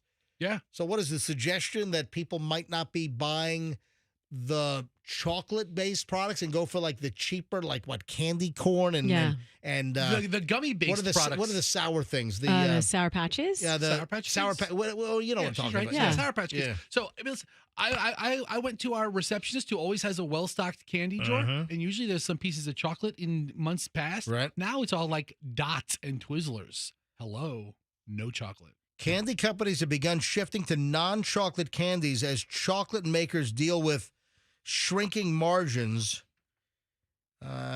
This is actually from ABC Action News, but it's from CNN. I had a fun-sized Snickers bar. It looks like they made that even smaller. It's Everyone like knows thinner. it. Everyone knows it's not Halloween without candy, but trick-or-treaters might find less chocolate filling their buckets this year. That's because cocoa prices have more than doubled since the start of the year and have remained at record highs. Wow. The surging prices have caused grief for confectioners during prime chocolate sales seasons like Valentine's Day and Easter. And with Halloween as the next major candy-centric holiday, companies are getting creative with their ways of coping with the lack of cocoa. That means consumers might see smaller chocolate bars. Yeah. I mean, how much smaller can those little fun sizes get? So they make the fun size, which This are, is nano-sized. I'm telling you, the Snickers fun size bar is now probably a third thinner. And then they make like the little ones that are square, like a third, 3/4 of an inch square. Yeah. And who wants that? Yeah. Yeah. All right, so Halloween and candy prices and chocolate. Well, let's just hope Michelle buys some 100 grand bars in there because I know that's your favorite. What'd you end up getting? Well, she bought all the packets. I was looking for something else. I was looking at turkey fryers, Okay. which is sort of your wheelhouse, isn't it, Fester? It was. I am now retired. Yeah, I was looking at turkey fryers because I have an old turkey fryer, and it kind of was submerged in the garage during Helene, so it's all rusted. And listen, I've used that one for like, I don't know, 15 years. I've had it for a while. So I'm looking at turkey fryers, and Walmart had one for like $50, $49.97 or whatever, and I kind of passed on it. I think I might spend more and buy a higher quality one with like a stainless instead of the soft aluminum. So pot. Spend a few extra bucks and get a better quality turkey fryer. I think I'm looking at a Bayou. You know the Bayou brand? I know the Bayou brand. I know it's got his name in the Bayou. You know, the fried turkeys there. We did that in the peanut oil down there in the Bayou. Oh. Ooh-wee. Listen, you want your own fried turkey, but not have to fry it yourself. You go to Popeye, Louisiana Turkey. Can I come to Cajun Fester's house for Thanksgiving? Roxanne, why Am I invited? You come over my house anytime you like, Roxanne. Why in the Bayou? So I I show you my Bayou snake. all right, so I'm looking at the Bayou. Hang on, so Amazon has it. So turkey. Ooh, Roxanne, why did I show you some gator gumbo? Turkey fryer Bayou, Ooh. and Gives me nightmares when I eat gator. it's Bayou Classic. Yeah. So that's a popular brand that makes a good quality. Yeah, but they make like different tiers. exactly. So they make the cheaper, like almost like the aluminum pot, the thin aluminum. Then they make a stainless steel one. So I'm thinking about upgrading my turkey fryer to a higher quality one. So anyway, so Michelle ends up with a lot of candy, and hopefully it. You know what? Just to prove me wrong, Michelle's going to hand out just handfuls of candy to get rid of it. Good. Yeah. Have her cruise through and take out all the peanut butter based ones for me first. Listen, my issue with frying turkeys is not the turkey fryer because it's an appliance you can use year after year. It's the price of peanut oil. Peanut oil has gotten so expensive to where I'm like, you know what? I don't want to buy $50 worth of oil that I'm only going to use once just to cook a turkey. So I'm out on turkey frying because of that. Okay. Peanut oil pricing. Well, but you got to do it in peanut oil. I have to. There's no other choice. Yeah, when you fry a turkey, it's got to be peanut oil. All right, let's talk about the middle-class women tripping balls. What does this mean? All this suburban moms are at home just high off their ass all day? Yeah, essentially. Okay. I don't know if they're at home or if they're going to parties or play dates. Listen to this. Story about a 40, and this is just like one little sample. 42-year-old female, 42-year-old mother. She's been married for nearly 2 decades to her college sweetie. She's got 3 kids under the age of 13. She's worked for 10 years in the healthcare industry. She's a full-time mom now, so she left her job. She rides a Peloton every morning, goes to PTA meetings in the afternoon. Sounds like you, Roxanne. And in her spare time, she knits sweaters. But Rachel, her name, she has another hobby. And she lives in a Texas suburb. Once a month or so, she and her husband put the kids to bed. Rachel then sends a text to her in-laws, who live right down the street, to make sure they're home and available in the event of an emergency. And then Rachel takes a generous dose of magic mushrooms, or sometimes Molly, MDMA. That's crazy. And then the story from the FP says there's no other way to say this, but she spends the next several hours tripping balls. Yeah. Wow. Just high out of her mind. And wait, where are the kids right now? They're in their bedroom sleeping. Oh, this is just a nighttime thing. Oh, my God. Here's her quote. Everything feels incredible. Everything tastes incredible. All your sensory experiences are really intense. Sex is incredible as well, she told me. If you take MDMA with a partner, it feels almost like you can accomplish what you would in like 5 years of couples counseling in a night. Whoa. Holy crap. In American pop culture, psychedelic drugs are probably best known as recreational substances, beloved by the sort of dreadlock sporting camper van dweller who... Yeah. They're trying to stereotype these individuals. But no, it's making its way to suburbia. But man. their use has sharply risen in the last decade. One study published back in July of this year found that the percentage of adults aged 35 to 50 who had used hallucinogens within the past year was 7 times what it was in 2014. And it's not just hippies that are driving the trend. Wow. So they're all high on ecstasy. Celebrities like Mike Tyson to Miley Cyrus have gone public about their love of psychedelics. Prince Harry's memoir discussed how he used them to cope with his mother's death. Wait, Prince Harry? When he was 6? No, he was a.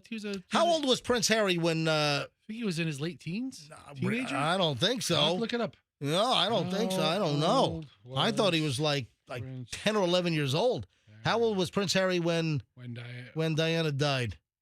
Yeah, he was young. 15. Oh, okay. No, hold on. No, Prince William was 15. Prince Harry was 12. Yeah. Wait, he's doing psychedelic mushrooms when he's 12? Yeah, or was that later on? I think it was later on. I don't think he was doing it when he was 12. I think maybe 13 and a half. Wouldn't you think a royal handler wouldn't really have allowed for that at 12? I'm sure he had something for everything. That's interesting stuff.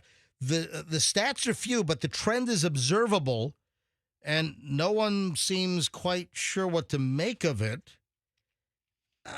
They're calling them microdosing moms or mushroom mommies. So the microdosing just gets you a little high for the next couple of hours instead of like losing days of your life. I mean, you hear stories of people on ecstasy and they're like, out for like half a week. Yeah, I think there's a hangover that comes with it. Is there? I don't know. I don't know. I have to talk to some ecstasy users.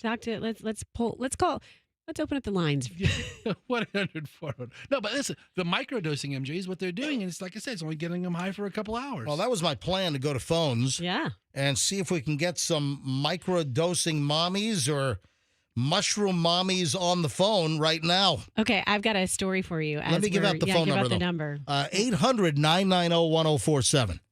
So would you like to comment on this? Are you a mushroom mommy? Are you a high mom? Are you a microdosing mom? Let's go. Or do you know somebody that does this? 800-990-1047. 800-990-1047. That's how you get on. 800-990-1047. If you have any comment, are you a microdosing mom? Do you do shrooms? Are you doing Molly, MDMA? If you want to remain anonymous, that's fine. 800-990-1047. That's how you dial in. Love to talk to you right now. Why don't you shed some light? Hey, what about the parents getting all like high and they're shrooming out, they're tripping balls, and you got kids that are sleep? Could you be potentially charged with like abandoning your parental responsibilities? Could that be like child endangerment? What if something happened while you're tripping? Like what?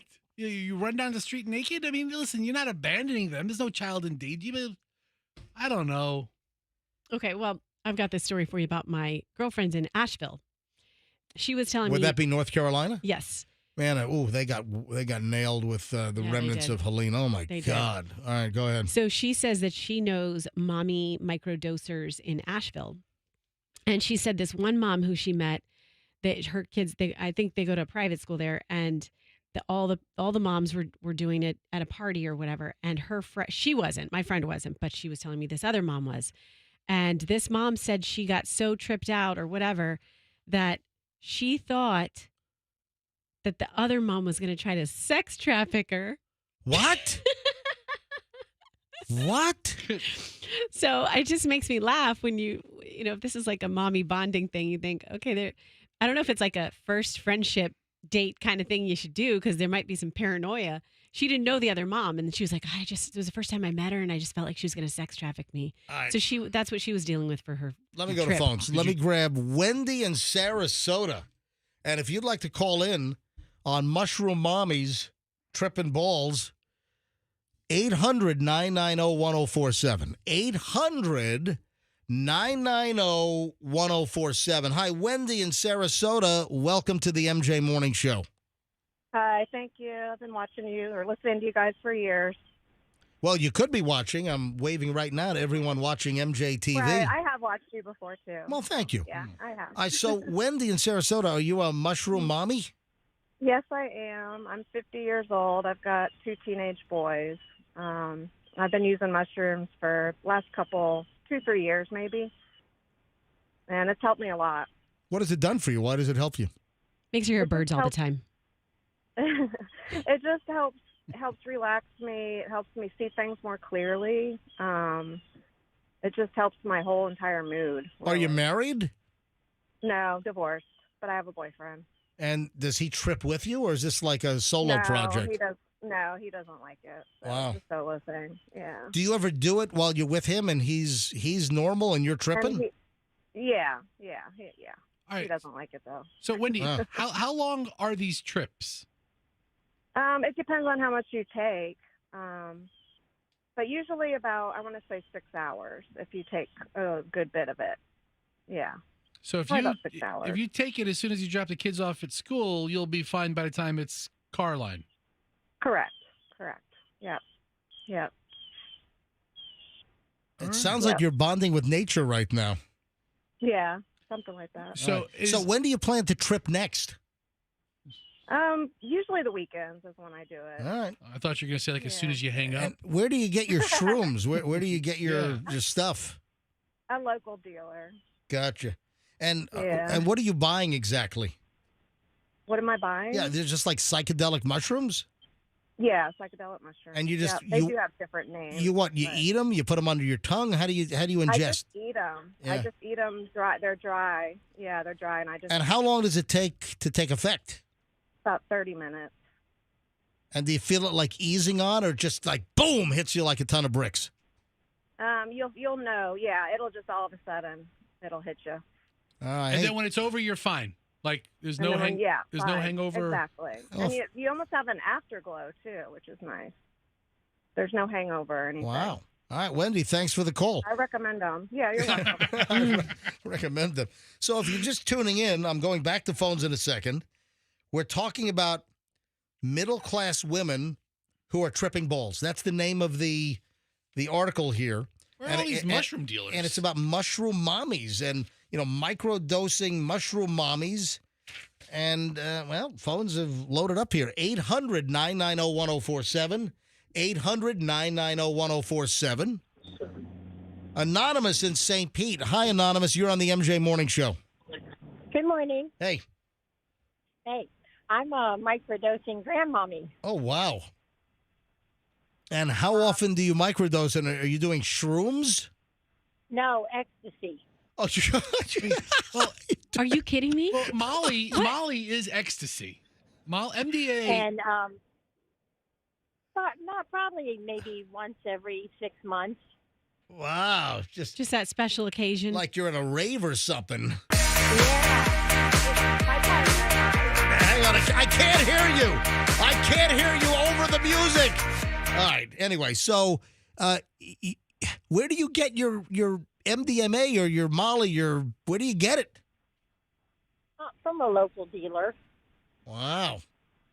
How much does a dose cost? Each pill is $25. Wow. And how much do you have in inventory right now? Just 2 pills. Wow. Only keep 2 on hand for when we decide that's something we want to do. Hold on. We decide who else? My partner. Okay. All right. Well, listen, Grandma, thank you for calling in. You guys are a good time. Wow. Here's another Anonymous. This one from Tampa. Hi, Anonymous. You're on the MJ Morning Show. Hi. Welcome. Are you a mushroom mommy? I am not a mushroom mommy, but I have taken them before. And the last time I took them, it is not as what everybody's saying it is. It is a very massive psychedelic. And I mean, you see things that are not there. It is not. It's not all the fancy that they're saying it is. It's not. You like. I learned my lesson. Do you have other friends that microdose? I do not. I do not have friends that microdose, but if they microdose, there is no such thing as microdosing and keeping the psychedelics out of your brain. There could be serious consequences and accidents. I've had multiple friends take this drug, which basically mushrooms are a drug, and there has been, death. So, Well, listen, I no. also know that, with LSD and I think to some extent ecstasy in some people, that even doing it once does cause some permanent brain chemical alterations. LSD is not as bad as mushrooms. Wow. Mushrooms are way worse. LSD actually is okay. Mushrooms make you... LSD is wait. Please don't. And I'm just saying. All right. And Credibility. Don't attribute that to the MJ Morning Show, folks. All right, go ahead. Are you there? Yeah, All right, yeah. yeah, It go was ahead. from when I was younger. Okay. So, I mean, the lesser of the evil would be LSD. Yeah, However, mushrooms, it's not something that, and I for a while after, I would look over to the left and my vision would be contorted, and I was like, oh my God, what is that? So yeah, no, that's a big no. Let me grab For one more. anybody that thinks that mommies should be taking this is just insane. Okay, listen, that's good information. we don't think they should be taking it; they just are. Thank you, Anonymous in Tampa. Appreciate the Thank call. You guys have a good day. All right, You let too. me grab one more call. Austin, hang on. Austin's in Apollo Beach. I just want to point out that some of my high school buddies that we've all reconnected over the last couple of years, we text each other, usually numerous times a week, where have a whole text thing going on. But numerous friends, I've already revealed, I think I've mentioned this, but they all smoke pot. Okay. All of my high school buddies, they smoke pot.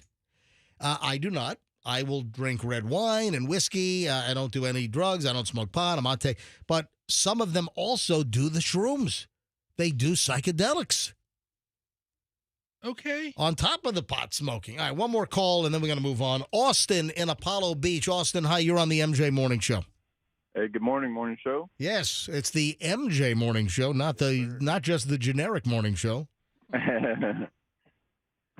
What's up, Austin? I just want to chime in and vouch for this article and the woman that is having this out there. You know her? I can say that microdosing mushrooms, LSD, and taking MDMA, it can be extremely helpful, not only for mental health, but, it can help with PTSD. It can help you get through marital strains. And the 5 years and one night, I can 100% attest to that. I call it a truth serum. Really? Absolutely. And, All right. as long as it's done responsibly and in your home with your partner and people that you're comfortable with, I feel like it's no issue whatsoever. All right, thank you. Let me also add to this that I do not condone it. I don't condone the use of illegal drugs, and I would suggest and recommend that you don't do psychedelics, you don't do mushrooms, you don't do Molly, MDMA, you don't do ketamine, you don't do LSD. That is my position. Obviously, you can take my advice and take my opinion, or you can tell me to shove it, but the official MJ Morning Show standpoint is I do not recommend or suggest. I want you to send that text message, that PSA to your friends on your text right now. okay, Send them to your bros. I agree I do with not you condone. 100%, MJ. If you are a mushroom dealer out there, I do not want you to text me right now at 813-310-8444, and I do not want to strike up a semi-business / friendship with you relationship. What the hell are you if saying? you are a mushroom dealer or possibly LSD, because ecstasy does sound a little scary. Anyway, I'm saying don't text me right now. You don't want to tell the truth. Dealers. Hold on. Are you soliciting for mushrooms? I said don't text me right now, dealers, at 813-310-8444. If you are a mushroom psychedelics dealer or, can hook a brother up, don't text me right now at 813-310-8444 or ever. What the hell are you doing? I'm saying don't text me, dealers. Please don't text me. MJ Morning Show follow-up file. Welcome, everybody. You are listening to the MJ Morning Show. This is 104.7 FM, Q105, Tampa Bay. We did an item earlier in the week that I had picked up. I don't know where I found this, but I found this video. And, I know where. It was in my feed. This thing pops up in my Instagram feed, and it was the staged car accident up in New York on the Belt Parkway. And folks, you got to be aware of these. I have heard of these. They do occur. This is not urban legend. What are you laughing at? These dealers are not texting me right now at all. I mean, whoever just typed me, "Hey, fungus for Fester." I am offended. Fungus for Fester. I am offended, and I will not be texting you back later. Oh my! Fungus Professor sounds like a great website for marketing your shrooms. Oh my God! All right, so let me do a follow up. Right. Let me do a follow up on the viral video that I saw earlier in the week. It popped up in my Instagram feed, and I know what it was. Somebody sent me a direct message on Instagram, and folks, you can get a hold of me. I am so accessible. You can direct message me on Instagram. I'm certified MJ Radio, so give me a follow on Instagram as well. Check out my content, and you can DM me. My DMs are open, certified MJ Radio, or you can email me at any time. My private personal email is mj@mjmorningshow.com. If you've got comments, questions, if you have content, you want to send me a link to something we've got to talk about, you got some inside scoop or gossip, mj@mjmorningshow.com. So I get a direct message. And the question was, I remember, because I brought this up on the air. A listener said, "Hey, what was the brand of those dash cams that you guys gave away? My wife is scared about this." And then they sent a link to the video of one of these Instagram reels, and it's a man and a woman in a car. I'm going to play the audio again. And they're apparently driving... that's right. The woman was in the car. The man was on the phone. Right. And the dash cam is picking up the Bluetooth. Picking up the phone conversation. All right, so here's the deal.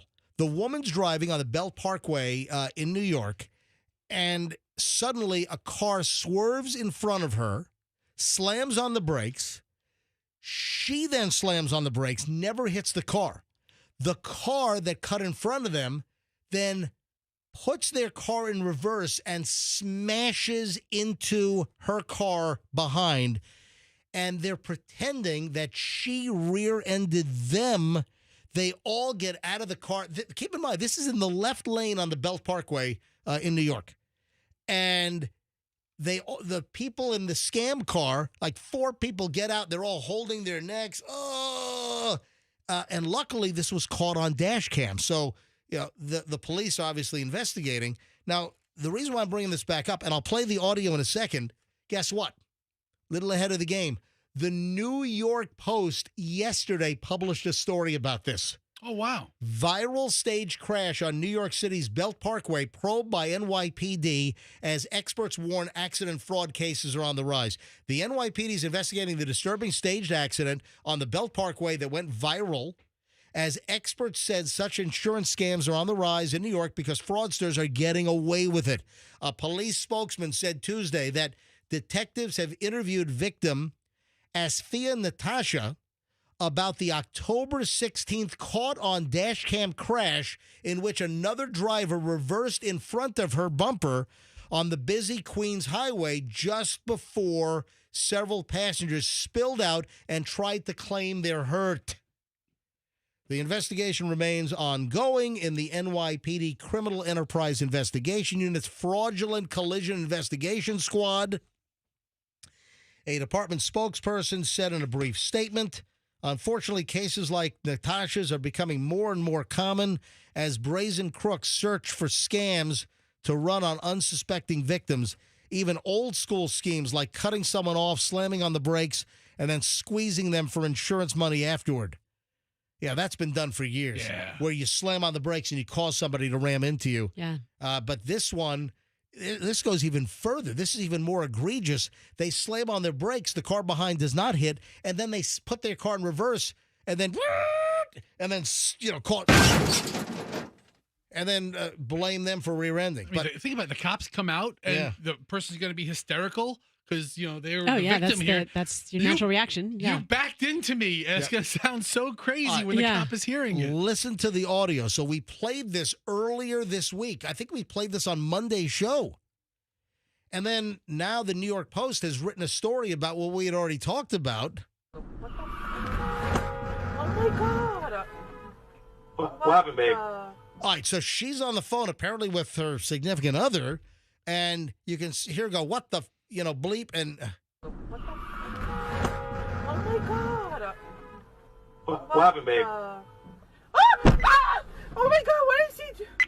All right, so you heard that. Yeah. So and she added an A to the God. God. You heard the horns and the swerve and the boom that you heard. I want to play that again. That's the car stopping and then rear-ending or backing up and then rear-ending the car. Whatever you call it. Yeah.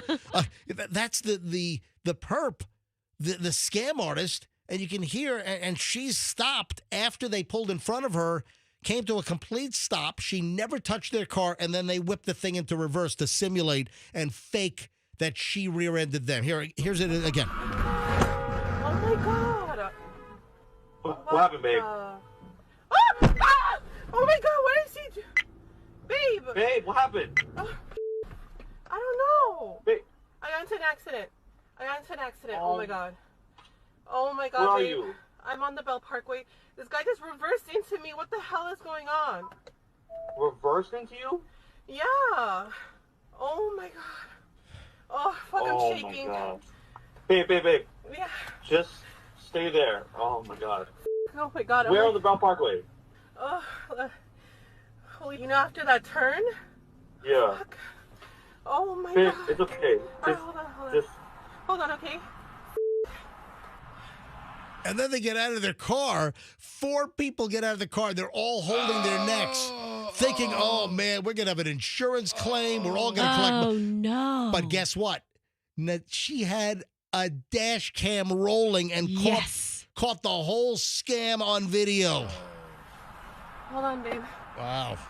Oh, they ought to be charged. Hey, Andrew, can we isolate that audio to just the babes? Babe, what happened? Babe, where are you? Babe. Oh, my God. They walk out, they're all exaggerating. They're holding their necks. Oh, my neck. And, that's awful. They have been so busted. I'm so happy. That's the worst because there are people who really get hurt and then there are people like that. Wow. Boo. Anyway, I wanted to do the follow-up because now New York media is talking about the story. New York Post with a whole write-up yesterday afternoon with a follow-up here. How about that? How about that? I think that's fantastic. Where are we going next? I got to prioritize. It's 8:25 at the MJ Morning Show. Why'd you say damn it? I wish these mushroom dealers would not stop texting me. Dude, what One guy. What are you doing? Oh, man. Hold on. Not, then all caps, interested, send, done. Okay, never mind. I replied. We're good. Are you done now? I think so. Let me roll this by you. What do you think of a much older partner in a relationship? So you've got one individual that's much older, and then you have the other that is much, much younger. Roxanne, do you know any of these where the guy is much older, the woman is younger, or maybe the woman is older and they've got a much younger, boy toy or whatever? Sure. Well, sure. Do you have any examples? Do you know anybody?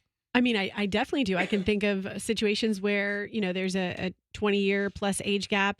And I think it really comes down to your comfort level. And I think maybe a lot of people are most comfortable in that decade range. And then they might look at another couple and judge because they've got a 20-year age gap and they say, oh, she's got daddy issues or whatever it is. But I think, you fall in love with someone's soul. And you work through all the rest, whatever year you were born. Or maybe doesn't it's just physical. I don't know. All right, so I'm sure there's a combination of all factors. Like Al Pacino, well, isn't it? I'm about that kind of stuff. I'm about to bring that up. All right, so some examples are Sean Penn. Now, where am I headed with this? Well, because an expert discusses some of the reasons why dating a partner decades older could actually be. Well, hang on, wait for it. I'll explain in a second. So you got Sean Penn, who's 64, and he's got a 30-year-old girlfriend. You have Al Pacino, as you were about to bring up, he's freaking 80, right? I think he's 84 or 85. Al Pacino was once dating a 30-year-old. Believe it or not, Bill Maher, who's 68. You know, Bill Maher, the comedian, and he's on HBO's Real Time. Listen to this. While Al Pacino's ex, Nor Alfala, 30, has denied she's dating Bill Maher, he's admitted that his dating is not age appropriate and said his response to anyone who doesn't like it would be, bleep off. Bill Belichick. I was just going to name him. Yes. I mean, he's got a gorgeous 24-year-old. 24-year-old. Bill Belichick is what, like 70? How old is Bill Belichick? Let's see. 72? I think he's in his 70s. Yeah, let's see. So I think Bill Belichick's like 72-ish, and his girlfriend is 24 years old. Hey, isn't it kind of ironic? Okay, so he's born in 52. Yeah, Belichick is 72. 72. Okay, so isn't it funny? I never thought about it. His last name is Belichick. Beautiful girl. Beautiful girl. Boy, is he dating one. Fascinating. So yeah, she's put together nicely. Yes. Yeah. If you remember at the Tom Brady roast, one of the guys made a joke about Belichick looking for girlfriends at the high school. Yeah, and right? and that was before they came out publicly as an item. So all of his friends knew, all the guys on stage knew, and the crowd kind of chuckled, but it wasn't that funny. I mean, looking for kids at high school isn't exactly a funny joke. Was it Gronk who said that? It might have been Gronk yeah, I think so. But he made that little stab, and Belichick is just busting up laughing at this comment, which, most people would be kind of offended by. He's laughing, and then it comes out he's dating a person who graduated high school like 6 years ago. All right, now, let's kind of move into what an expert is saying regarding the age gap, and that there could be some unique benefits to a big age gap. Yeah, like him dying and you inheriting all that money. Well, they often get a bad reputation, thoughts about gold digging or manipulation. Sometimes it's the other way, the older person taking advantage of the younger person. But listen to this. Here is a relationship expert by the name of Kate Mansfield. And she says that there's a potential for unique benefits with these large age gap relationships. Number one, enhances stability and maturity levels. 2, fosters learning and growth. 3, reduces toxicity. 4, promotes shared values. 5, adds a sense of excitement and adventure. For who? Often older partners bring a level of emotional maturity. Anyway, it goes into like the description. I don't think I need to get into I think each bullet point was pretty self-explanatory. Jordan Hudson is Bill Belichick's girlfriend. She is a beautiful woman. Oh, no, she is. He's 72 and she's 24. My God. So I think all of Belichick's kids are older than her. Than her. Is that true? Well, you know who he's competing with in the dating world? Leo DiCaprio. Right? Yeah, if you really think about it. Leo's 50 now, right? I think Yes, Leonardo DiCaprio sounds about right. Yeah, is, he's pushing 50. He's either 49 or 50 or going to be 50. So I think Leo's 50, and then he dates, what, nothing? Isn't his number isn't his 24 his cutoff as well? 25, I thought. Yeah. I know that Leonardo DiCaprio has always been pegged as, he doesn't. And then, with Leonardo DiCaprio, hasn't it been said that, like, if the girl is 24, that when she turns 25, that's it? That he dumps her? Yeah. There's it's somewhere around that. It's They like age 24 out. to 25 or 25 to 26. It's somewhere in that vicinity. They age out of his vicinity, out of his house. Yep. Wow. Yeah, that's right. Leonardo DiCaprio is another one of those things. Very interesting. All right, so we got an update on the P. Diddy matter, and there's this whole chatter recently about this pink cocaine. I heard about that. Yeah, I was going to bring that up when we were doing our drug segment earlier. So we were talking about pink cocaine, and the story regarding pink cocaine had to do with the One Direction singer that was found dead after falling off a balcony in Argentina, and they found pink cocaine in his room, other drugs. They also found cocaine in his system. Now, pink cocaine doesn't usually actually contain cocaine. It's different drugs that they dye pink. But it's a powder. And that's why they've dubbed it pink cocaine. But now we're hearing that P. Diddy always had employees carry pink cocaine. Listen to this. Page 6. Sean Diddy Combs' employees were required to carry pink cocaine, the same drug that was found in Liam Payne's system, according to a lawsuit. I've never heard of pink cocaine before this week. I know. So, hey, pink cocaine dealers, do not text Fester at 813-310-8444. You guys really don't text me. I really don't want to talk to you. Do pink not cocaine text guys. Fester. I do not want to talk to you pink. I don't want to talk to regular cocaine dealers, much less pink cocaine dealers. Pink cocaine is a drug cocktail ingested in either pill or powder form that consists of ecstasy, ketamine, caffeine, and a psychedelic used to treat sexual dysfunction known as 2CB or 2C. Was allegedly required to be in the staffers' pouches or fanny packs. And that was in one of the lawsuits that was filed against Diddy back in February. You know that in the last couple of days, like a whole new round of accusations. It's really every day. A whole new round of accusations have come out regarding P. Diddy. Every day. And more lawsuits are being filed. There's a lawyer, and I thought I had a picture of the phone number.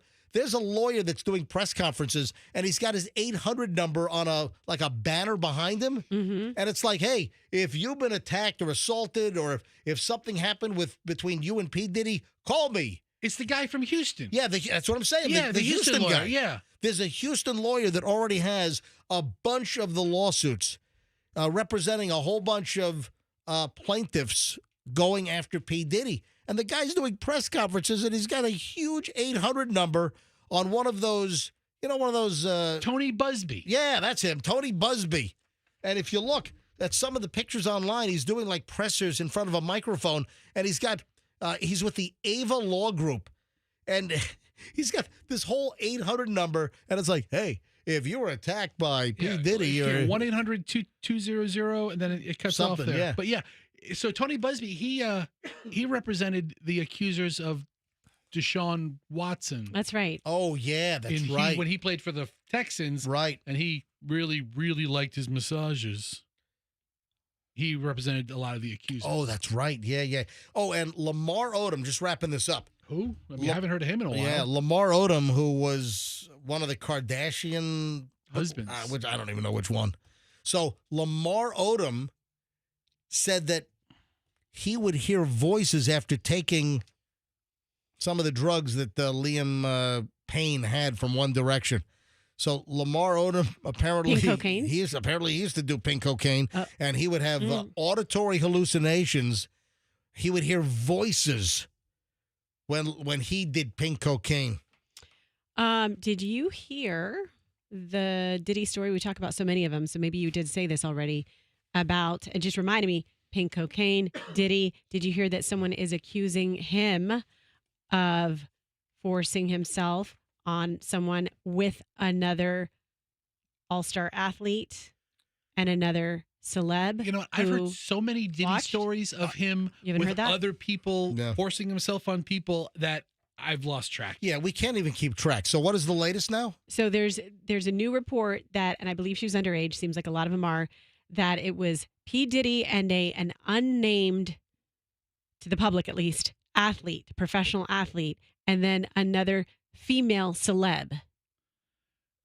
You know, there's 10 different stories similar to this where he's with a group of people and they forced themselves on some, and I mean, until names start dropping, all these stories are just kind of the same thing. And listen, I can't keep track. I cannot keep track of all these Diddy stories because you have a lot of people that are coming out of the woodwork, and might there be some opportunists? Sure. But you know what happens is that a lot of these individuals probably have legitimate claims, and they didn't want to be all alone doing this.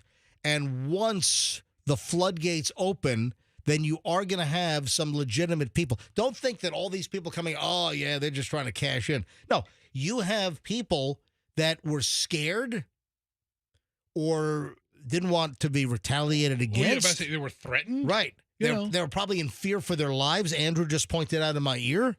And these individuals that once the whole story broke wide open and the feds, did the raids, the feds then arrested and have charged Sean Diddy Combs that a lot of people, a lot of women are coming out of the woodwork, and a lot of their stories are going to be true, but they feel like they have the support and the cover now because you go after a celebrity, and if you're solo, a lot of folks are going to say, sure, right, yeah, what are you trying to pull? But with all these stories coming out, I think a lot of these stories are legitimate and not just scam artists that are trying to just cash in on Diddy's, alleged, $350 million net worth. Yeah. Wow. Hey, Fester, can you, you sort of told me this off the air. What did I tell you? About some of the receptionists at your other job? Yeah. So a couple of the receptionists, are new to the MJ Morning Show.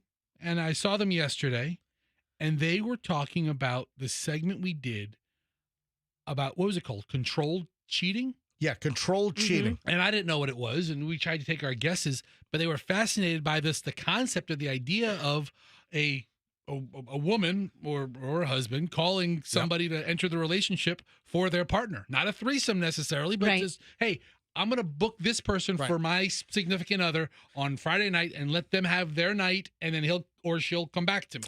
The controlled cheating, just to kind of summarize, we did an item earlier in the week that some women, some wives, I would imagine some girlfriends as well, that they're allowing their guy to cheat, but it's called controlled cheating, and the woman will actually find like an escort or a call girl, I mean a hooker, a sex worker, for their guy to cheat with, but it's in total control of her, that she's the one that hires him, and I don't know if she's there watching. I don't know what the whole story. I'm sure there are all kinds of variations. I think the mentality is it takes the fun out of it for the guy, because it's like, my wife just dropped me off. Hi, ready to do. You know what I mean? Like it emasculates them to a point. Wrong. Like, yeah, go do what you want to do. Wrong. Well, what do you know? I'm a woman. I think I might have an opinion of what that would feel like. I'm the guy on the other end. Listen, it's like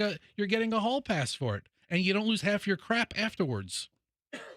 Yeah, but I mean, the point is it's like the women are almost, who are comfortable doing that, are almost like demystifying it for their spouse. Like, you think it's that big of a deal? Is it something that's you fantasize about? Go do it. Fine. I'm not here for mystery. All right, so Festa, the women at this is at General RV. I showed up yesterday around the crack of 11:30. And so this General RV dealer, huge on I-4 in Dover, and Fester's other job is selling RVs after the morning show, and which, by the way, is much more lucrative than this morning show.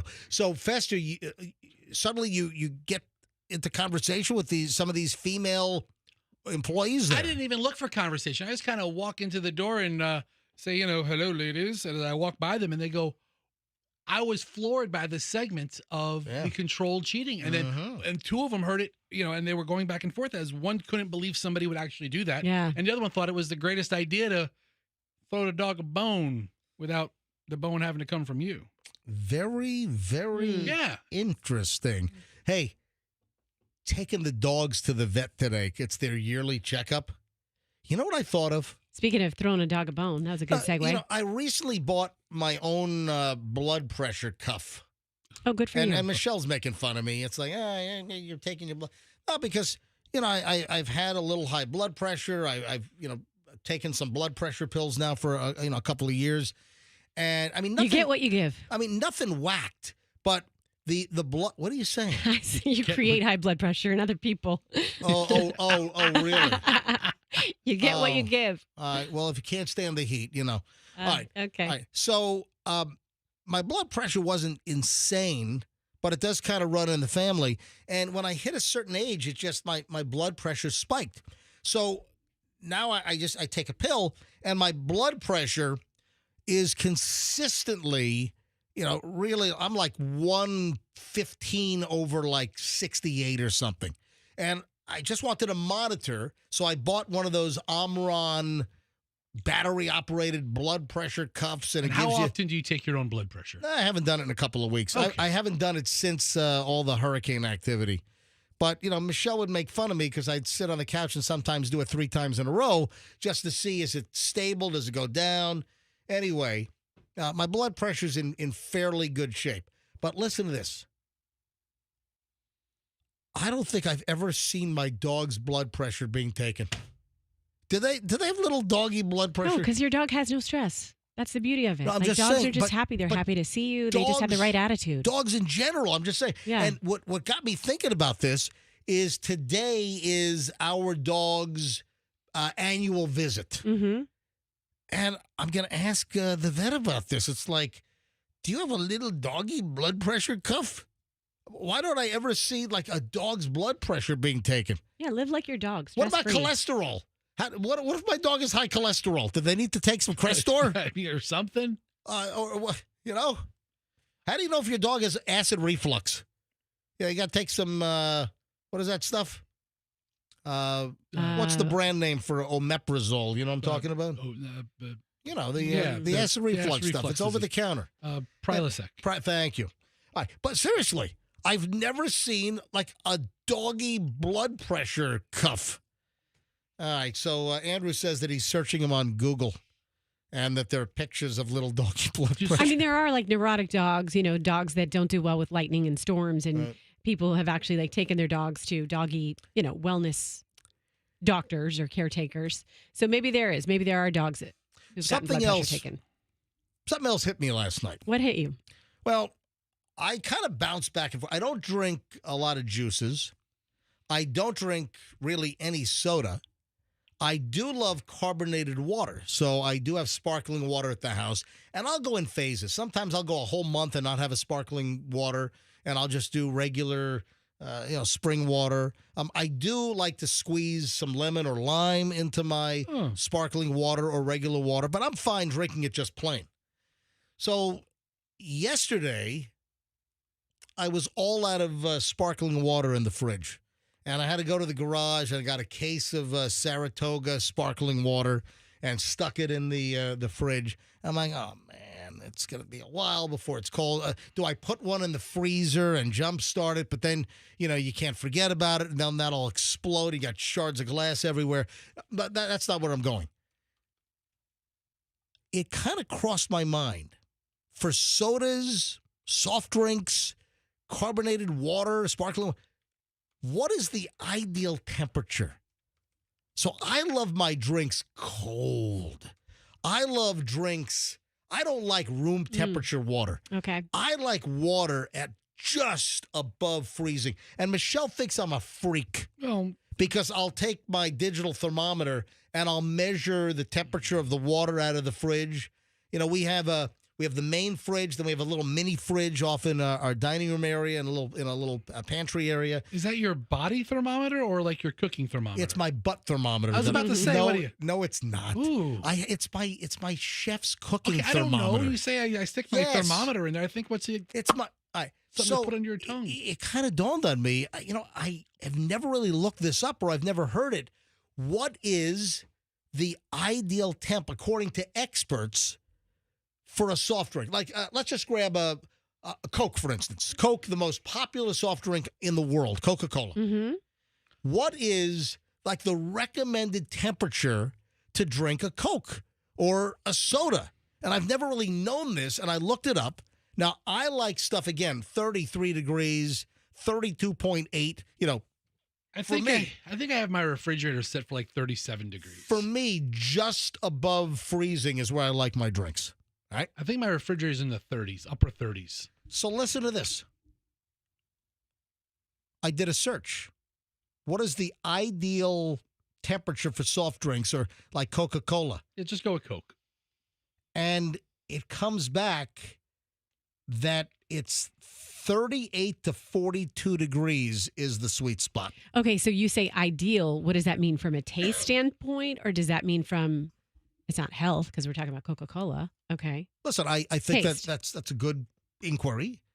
But again, I've seen a couple of different suggestions, but one suggestion was the ideal temperature to drink a Coca-Cola is 38 degrees, and the temperature enhances the taste of the bubbles, the carbonation, so it gives you a more refreshing, effervescent experience. You're not supposed to add ice to Coke. Yeah, but they say that. Yeah, absolutely. I see. I don't like adding when I do have a soft drink. I don't like ice. I like. I want it as cold as I can I get it. don't want to dilute it. Right. I don't want to dilute the flavor when the ice melts. But the basic temp range is for soft drinks is 38 to 42 degrees is what the sweet spot is. It's good to know. Yeah, I just thought I'd point that out. What's your refrigerator set at? I think mine's set in the 30s. The upper Yeah, 30s. so my refrigerator is set at 34.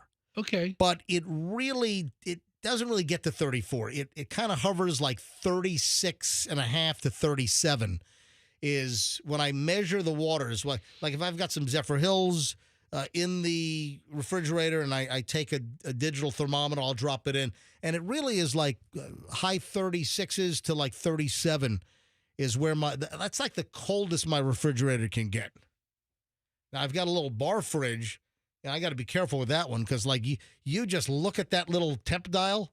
Next thing you know, your bottles are exploding inside.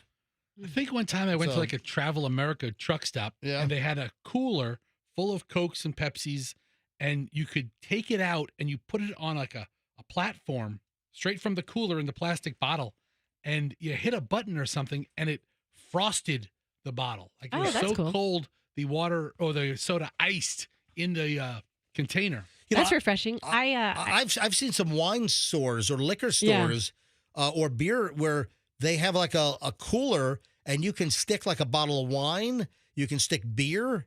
Yeah, Publix has that. Yeah, and you can chill your bottle. So that's number one. Also, I like Jägermeister. It's not often that I drink it. It's not often that you're stuck in high school. Did you have a shot? That's why you were so tired when you came home on Sunday. Too many shots of Jaeger at the reunion. I had no Jaeger at my reunion last weekend. We got Jägermeister and Goldschlager. What do you want? Do it, Todd. I had nothing, of the sort. However, I do keep a bottle of Jaeger in my freezer, and I had a shot of Jaeger like a week ago. I just had a little shot, and I had not probably had Jaeger in a couple of months. But I keep the Jaeger in the freezer because Jaeger ice cold is fantastic. And I think Jaeger, I love the licorice and all the spice. I like Jägermeister. I think it gets a bad rap by some people. Yeah. I want to just button up this discussion about temperature of drinks. Mm-hmm. I'm more of a room temp person, and I don't know if I just drink water pretty much. I don't know if I read that room temp water is good for you, and now I'm just stuck with it. But I drink room temp water. But the entire time that I was pregnant with Daviana, I craved the iciest cold water. And guess what? Now that's all that girl will drink. She's a ice, please, lots of ice. Ooh, so I wonder if she's an ice queen. She's got ice in her veins. Mm-hmm. All right. She does take after her mother. Yes. Yes. All right. Thank you, everybody, for the indulgence in the soft drink temperature discussion. Yes, Fester? My daughter Hadley, because we're talking about kids and drinks, everything's at room temperature. And one person always has to say, "Oh, how very European of you." And I'm like, shut up. Just shut up. Yeah, what was that deal? Like Europeans don't like ice or something or whatever? It's very European of you. Again, I don't really want ice in my drinks. Right. I just want a cold drink. 8:52 at the MJ Morning Show. This brings to a close over an hour and 20 minutes of nonstop MJ. We'll start the 9 o'clock hour next. You're not going to believe what was on a Spirit Airlines flight. Oh, and I believe we're going to fly an airline this weekend that we have not flown in a very, very long time. Yeah, so another. How do you not know yet? It's like a day away. We're still the flight's tomorrow. We're still like finalized. I think we got anyway. I got to see if Michelle bought the tickets. Anyway, so I'm going to be flying another airline that I have not flown in a very. They did a transition. I don't think I've flown this airline since the transition. So it's been like maybe 15 years. So what airline is this one? Get to that coming up. And then speaking of airlines of this, you're not going to believe what was spotted on a Spirit Airlines flight. So hold on. And I've had good luck with Spirit recently.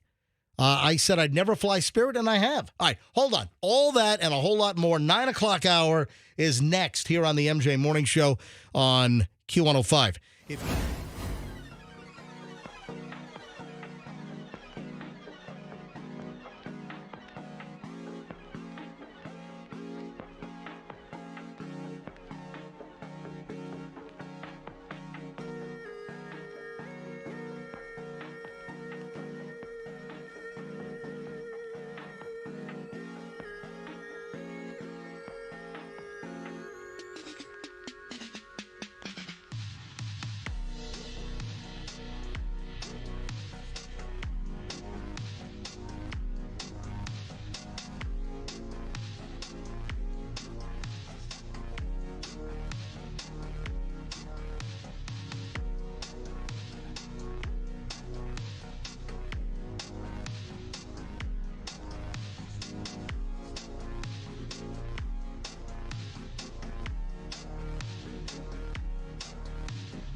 MJ Morning Show. It is Q104.7 FM or Q105 at 104.7 FM. I'm just changing the name to Q104.7. That's it. Effective immediately. I tell people that when I see them and tell them where I work. Yeah, it's the Q, 104.7 FM. Yeah. All right, so I'm driving a loaner car right now because my vehicle was totaled because of Helene. I thought it was just going to be a starter, but then the insurance appraiser that went out to do an on-site inspection at the BMW store said, nope, I'm going to total this car, and they did. So I have a new car on order. So hopefully I believe it's going to be built in about 3 weeks or so, 4 weeks, because it's going to be a South Carolina built vehicle. So that's good. And, it'll get here fairly quickly. But I am being lent a Veterans Ford right now. Yes. And I am a compensated endorser for Veterans Ford. I do commercials. In fact, there's one coming up. I was speaking to Lorenzo yesterday, and they are busy. They are helping so many people with the Ford factory employee pricing right now. And again, this is not a gimmick or a come on. This is the real deal.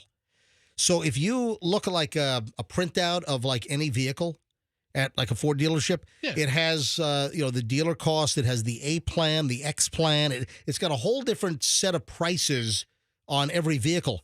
And if you look at what the dealer invoice is, what the dealer pays, the A plan, that's what a Ford employee can buy a car for, is actually a couple of $100 less in some case, anywhere from like $100 to $200 or more. It's less. So if you were affected by the hurricanes and you had any vehicles destroyed, any vehicles totaled, you can get a brand new Ford car, truck, or SUV from Veterans Ford at the Ford employee price. So you just go there. It's simple proof for your insurance documentation. They're going to take care of you. It's just it's fantastic. It was just great talking to him yesterday. And he's like, MJ, we are helping so many people right now and getting them into new cars at Ford employee pricing. So some dude works 32 years in a Ford F-150 plant in Dearborn. He's a UAW guy. He gets to buy the Ford for below dealer cost. And now anyone that was affected by the hurricane can do the same thing. So just head to my friends at Veterans Ford. Hey, Andrew, make this the commercial, actually. This is the live spot. But this wasn't really intended to be a commercial. I was just pointing out that I was speaking to Lorenzo yesterday, and he's like, man, we're helping a lot of people. And people are so appreciative, he said, because they're just making it as easy as pie to get a deal done with just the great pricing. So I was just going to make a mention, but I guess I've kind of turned it into a commercial. So Veterans Ford, Veterans Expressway, and Linebaugh, and of course tell them that MJ sent you. Veterans Ford, Veterans Expressway, and Linebaugh, and roll in there and get the factory Ford employee price if your vehicle was destroyed by the hurricanes. No, I'm on a Ford A-plan calculator. Yeah. If a vehicle's invoice is $35,375, right, the MSRP would be $37,120 after right, you add the holdback in. Right. A-plan gets it for $33,860. Yeah. So below, it depends on the unit, but you'll get it below what the dealer pays for the car. Wow. They'll still get some holdback at the end of the year or whatever however they calculate on that. On A-plan, holdback is taken out, and that's where they're getting the big savings. Oh, wow. Working off an invoice, not MSRP. Oh, okay. All right. Wow. So Veterans Ford, they'll take care of you folks, and please tell them that MJ sent you. So guess what airline? If you were to guess an airline that I haven't flown in a very, very long time and that we are probably going to fly tomorrow. It's not American because American flies. You're going to Philadelphia, right? What was your guess, Andrew? Hold on. Say it again. Go ahead. Pan Am. That is correct. I'm flying Pan Am. Wow. I was going to guess Lufthansa just because I like. I'm kidding. We're not flying Pan Am. Eastern? They don't. Well, you know what? Eastern, I think, is a charter these days. I think because I've seen an Eastern Airlines and the old logo and everything. Mm-hmm. I've seen that in the last year at some airport somewhere. I think they have like a charter operation. I know. Trans World. TWA. Since we're making jokes, I will say Value Jet. No, God, there's nothing funny about. Because one crashed. Okay, I wasn't even thinking. Dude, Yeah, but okay, I wasn't even thinking that. Do you You're like, "Oh, know? there's nothing funny about Do you know there's a Value Jet Memorial in the Everglades? I'm sure. I didn't know that, Yeah, but I'm sure there is. So the closest point to the crash for Value Jet, which crashed, I think in '96. Bring up Value Jet crash. I think it was what, Value Jet 582. What was the name of that? 592. 592. So Value Jet 592 was going from Miami to Atlanta, and they had those oxygen generators which were improperly put on the airplane, and they burst into flames, and the whole old DC-9 went down into the Everglades. And there is a memorial, and I don't know the exact. Does it have the location of the memorial? But it's off of like a state road, or it's near one of those canals in the Everglades, and there's a serious memorial for the Value Jet victims. A memorial is dedicated to the victims in the Everglades. Yeah. 110 concrete pillars. It's located north of Tamiami Trail, about 12 miles west of Chrome Avenue in Miami-Dade County. It points to the location of the crash site 12 miles to the northeast. I mean, just a sad story. It was 1996 when that Value Jet happened. Sad. No, I'm not flying Value Jet. And it's not Lufthansa. Say it again. Lufthansa. Lufthansa. Lufthansa. Lufthansa. All right. No, I'm flying. I know. It's just fun to say Lufthansa. Because Lufthansa's not going to fly from Tampa to I Philadelphia. know. I can't believe we're playing an airline guessing game. Listen, it was a big deal. I flew Spirit for the very first time last, I think, April. I'd always said I will never fly Spirit Airlines. We heard. And guess what? You flew. I flew them. I flew them again like a month ago. And then my dad's birthday's coming up, and we're all going to fly Spirit again. Because Spirit, and I'm telling you right now that I poo-pooed Spirit. It delivered exactly what I expected, cheaply, and I got from point A to point B twice now, round trip, with no issues whatsoever. I mean, I'm not like a Spirit super fan. I'm just telling you that I've kind of changed my mind on Spirit. You understand none of us are surprised. Now, hold on a minute. So there's another airline which also became some time ago a ULCC. You know what a ULCC is? Nope. Come on, what's a ULCC? No clue. Unfortunately, I know, but I don't want to play into your airplane nerd game. What is a ULCC? Ultra low cost carrier or something. That is correct. Oh, That's that is a so UL. nerdy. So are you flying Frontier? Yes.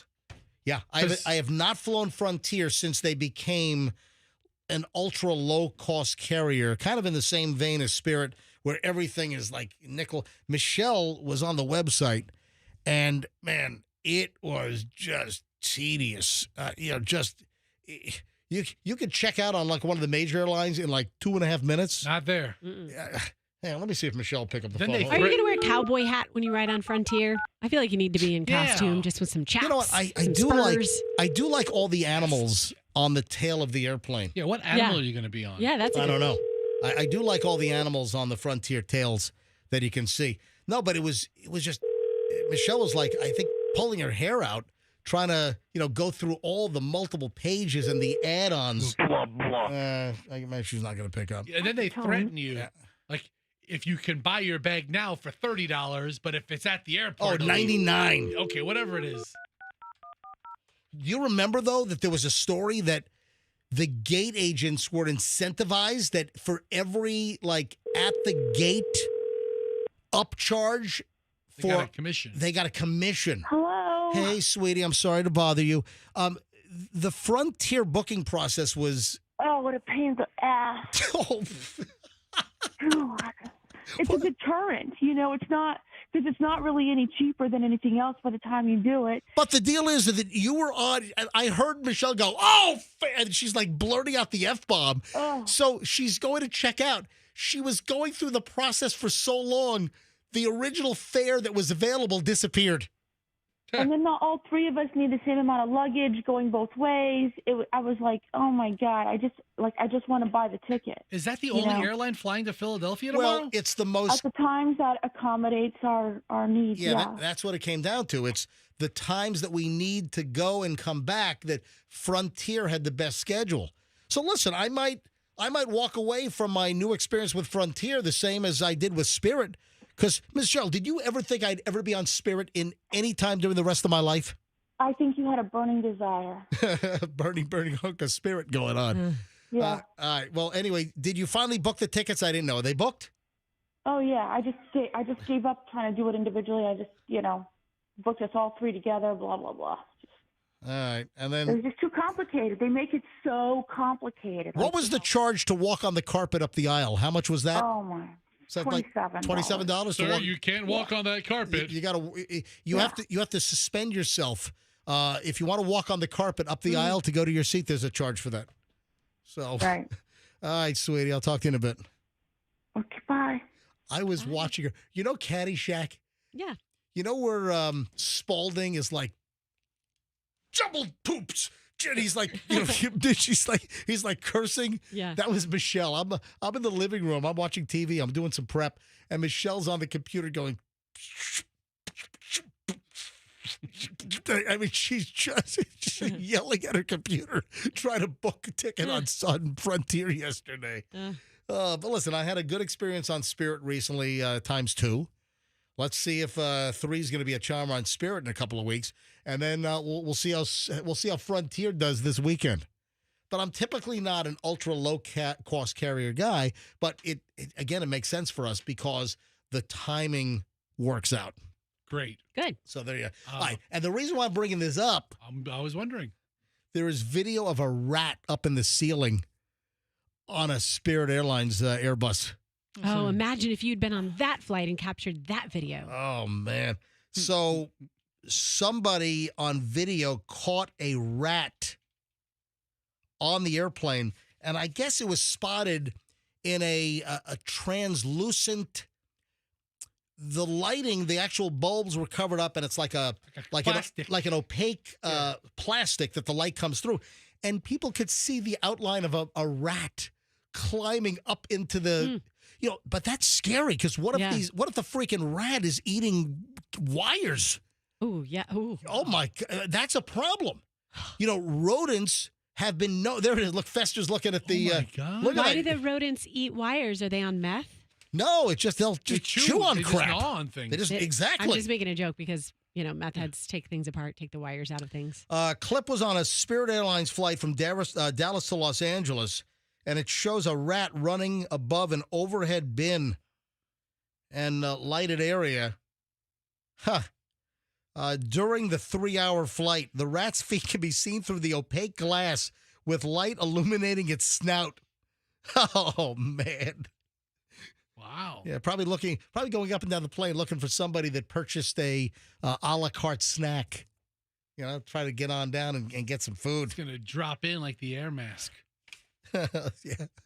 Mm-hmm. Wow, how disturbing is that? Yeah, anyway, it's very funny. You know what? I'm tired of these mother bleeping rats on this mother bleeping plane. Little homage to Samuel L. Jackson on a movie I've never seen, Snakes on a Plane. That's a long flight, too. Dallas to L.A., was a couple hours? Close to 3 hours, actually. Yeah, sitting there with that rat. You could probably hear him scratching over your head. Yeah, Spirit actually commented to TMZ. Since when I thought TMZ is like celebrity stuff. Now they're covering rats on airplanes, I think they're looking for like celebrity/weird news. Spirit Airlines told TMZ that they were aware of the video and they're taking steps to address the matter. You know what? Because it landed in L.A., it does make it a TMZ story. There you go. The 30-mile zone, right? Yeah, I mean, it would be a Los Angeles or Hollywood-based story because there's an L.A. flight. What else did I tease? I teased the airline. I think I've fulfilled my teases, right? I don't know. We teased Fester about his colonoscopy. Which I think is going to go really well. Yeah. Oh, listen, you'll have no problem with that. So Yeah, it's gonna be Fester, so you're out tomorrow, right? I will not be here. All right. It'll be the MJ and Roxanne show. Are you going to show up tomorrow? You know what? You'll see me when you see the whites of my eyes, won't you? Yeah. Oh, and the super whites of your eyes because you put that Bausch & Lomb product in No. your eyeball every single day. It's pretty expensive, so What is the name of that? Show me that bottle Lumify. again. I don't have it. I haven't had it for weeks. Why, you can't afford it? I can't afford it.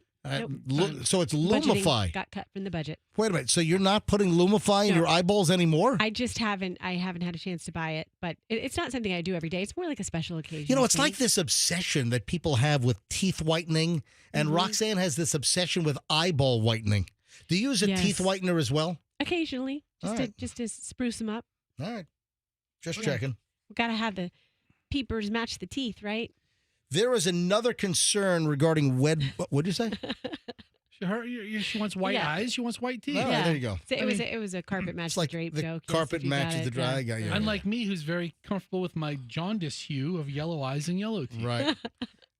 We did a story recently about Redbox and the fact that Redbox is out of business, and you have these red boxes. You know, isn't that amazing? The company's called Redbox, and they have these red boxes.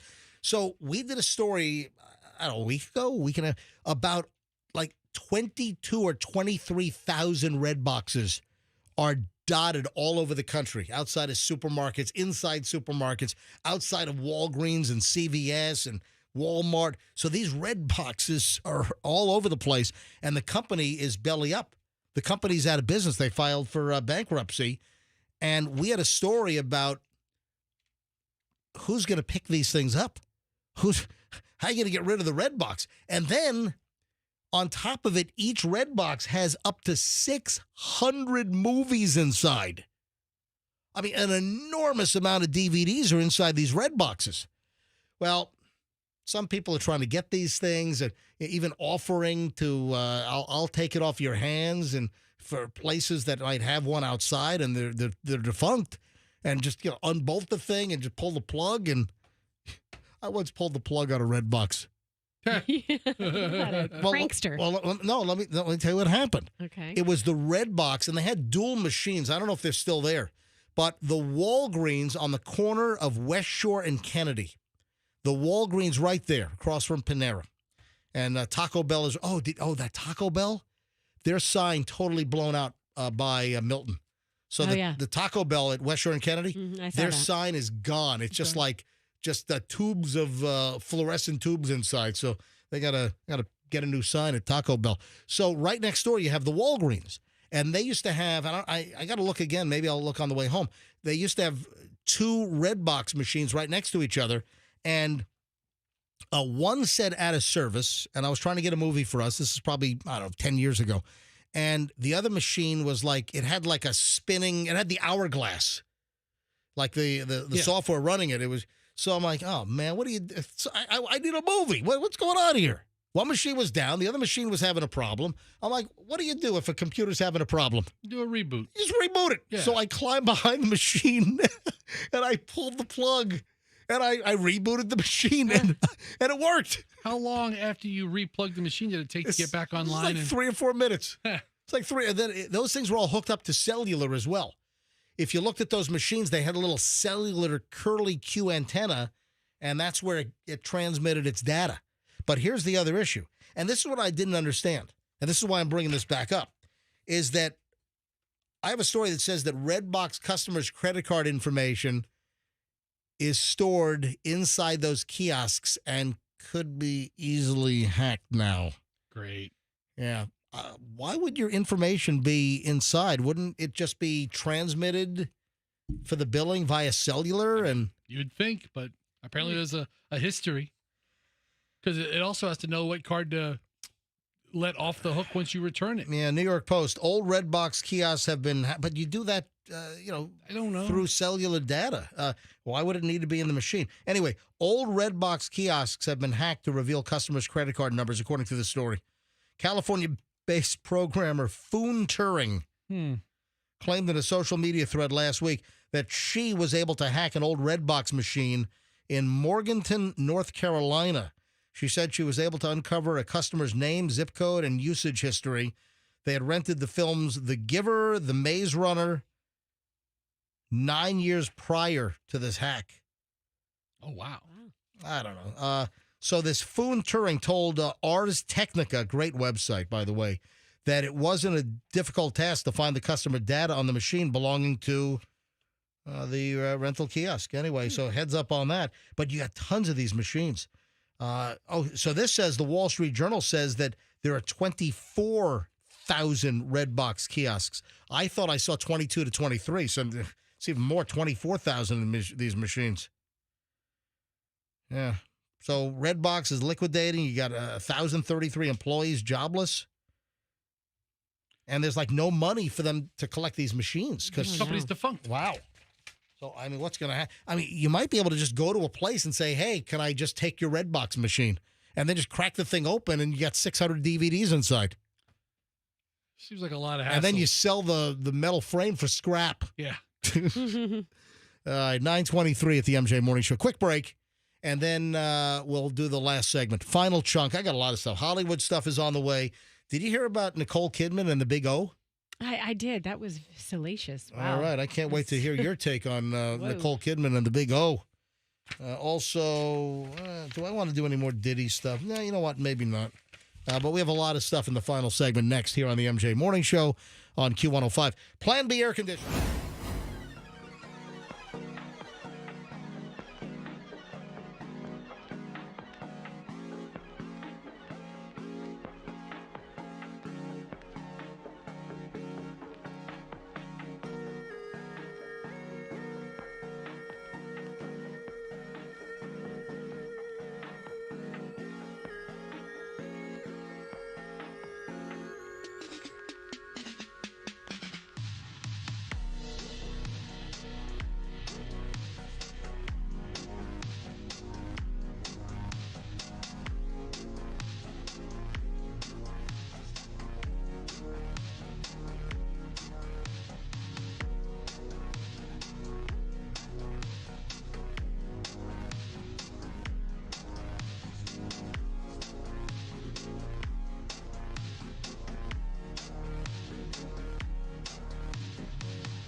Final segment here on the MJ Morning Show.